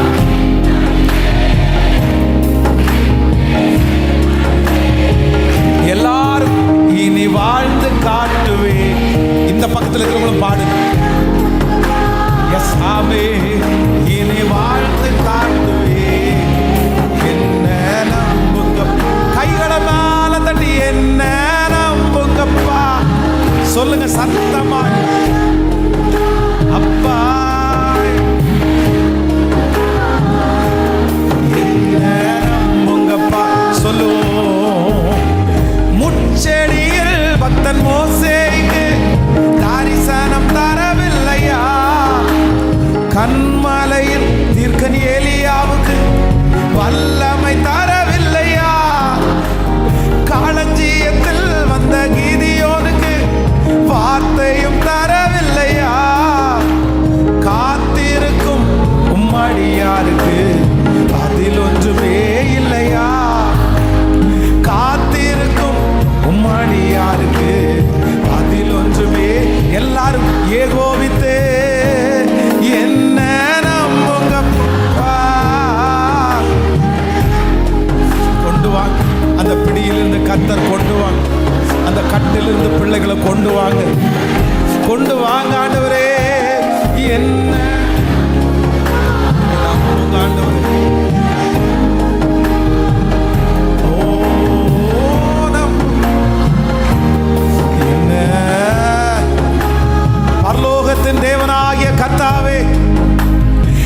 சின்னவன் 1000 சிறியவன் பலத்த ஜாதி ஆவான். சின்னவன் 1000ம் சிறியவன் பலத்த ஜாதியும் ஆவான். நன்றி அப்பா. நானோ இளைஞன், சின்ன வயது, இந்த அரியணையில எப்படி உட்கார போறான்னு நினைக்கும் போது கர்த்தர் சாலமோனுக்கு ஞானத்தை கொடுத்து மனிதர்களை குறித்த அறிவை கொடுத்து கர்த்தர் நடத்தினது போல உம்முடைய பிள்ளைகள் ஒவ்வொருவருக்கும் மனிதர்களை குறித்த அறிவை தருவீராக ராஜா. இந்த சத்தத்தை கேட்கிற யார் மாட்டி தவிச்சாலும், யாருடைய பிள்ளைகள் மாட்டிட்டு இருந்தாலும் அப்பா கிருபையா ஒரு நாள் அவங்க வந்து சொல்லணும், பாஸ்டர் அன்னைக்கு நீங்க ஒரு செய்தி கொடுத்தீங்கல்ல, அது எனக்காக தான் கொடுத்தீங்க. நான் சிக்கிதான் இருந்தேன், மனுஷங்க என்ன என்னென்னமோ பண்ணிட்டாங்க, ஆனா கர்த்தர் இன்னைக்கு கிருபையா என்னை காப்பாத்தி மனுஷனுடைய கண்ணிக்கு என்ன விலக்கி பாதுகாத்தார்னு ஆண்டவரே இந்த சத்தத்தை கேட்கிற அநேக பிள்ளைகள் சாட்சி சொல்லுகிறதற்காக உமக்கு ஸ்தோத்திரம். உங்க பிள்ளைகளை சாட்சியா நிறுத்து. வாலிப தங்கச்சி மேல, தம்பி மேல உங்களுடைய மகிமை இறங்கட்டும் ஆண்டவரே. நீங்க தனியா கவனிங்க ஆண்டவரே, நீங்க தனியா பாருங்கப்பா. இந்த ஞாயிற்றுக்கிழமை தனியா உன் கண்ணு என் பிள்ளைய மட்டும் பார்க்கட்டும் ஆண்டவரே. ஆண்டவரே சத்ரு காத்துட்டு கிடக்குறான்ப்பா. யாராவது ஒரு மனுஷனை ஏற்பாடு பண்ணி என் பிள்ளைய ஒத்துக்க வச்சு, என் மகனை ஒத்துக்க வச்சு, என் மகனை தூண்டி விட்டு வேடிக்கை பார்க்கறதுக்கு சத்ரு கங்கணம் கட்டிட்டு இருக்கிறானே. ஆனால் உனக்கு விரோதமாய் உருவாக்கப்படுகிற சத்ருடைய ஆயுதத்தை முறித்து போடுகிற கர்த்தர் இப்பொழுது, ஓ ஹல்லேலூயா, என்னுடைய பிள்ளைக்கு விரோதமாய் போராடுகிற அந்த சத்ருடைய கிரியைகள் முழுவதுமாக அழிவதாக, அழிவதாக. இப்பவே தூக்கி போடுறது கர்த்தர் பலன் தான். உங்க பிள்ளைகள் வைத்திருக்கிற ஒவ்வொரு காணிக்கைகள், தசம பாகங்களை 1000 மடங்கு ஆசீர்வதிங்க ஆண்டவரே. உங்களுக்கு உண்மையா இருக்கிற பிள்ளைகள் பெருகுவார்களாக ராஜா, இன்னும் வளருவார்களாக ராஜா. அவருடைய வருமானத்தை கர்த்தர் ஆசீர்வதிப்பீராக ராஜா. எங்களுடைய திருச்சபைக்காக நாங்கள் ஆண்டவரே கட்டப்போகிற அந்த கிச்சன் வேலையை சீக்கிரமாய் ஆரம்பிப்பதற்கு ஆண்டவர் அதற்கு வேண்டிய வழிவாசல்களை, தேவைகளை ஆச்சரியமாய் சந்திக்க போகிறதற்காய் ஸ்தோத்திரம். பெரிய அற்புதத்தை எங்களுக்கு செய்யும் இயேசுவின் மூலம் பிதாவே, ஆமென்.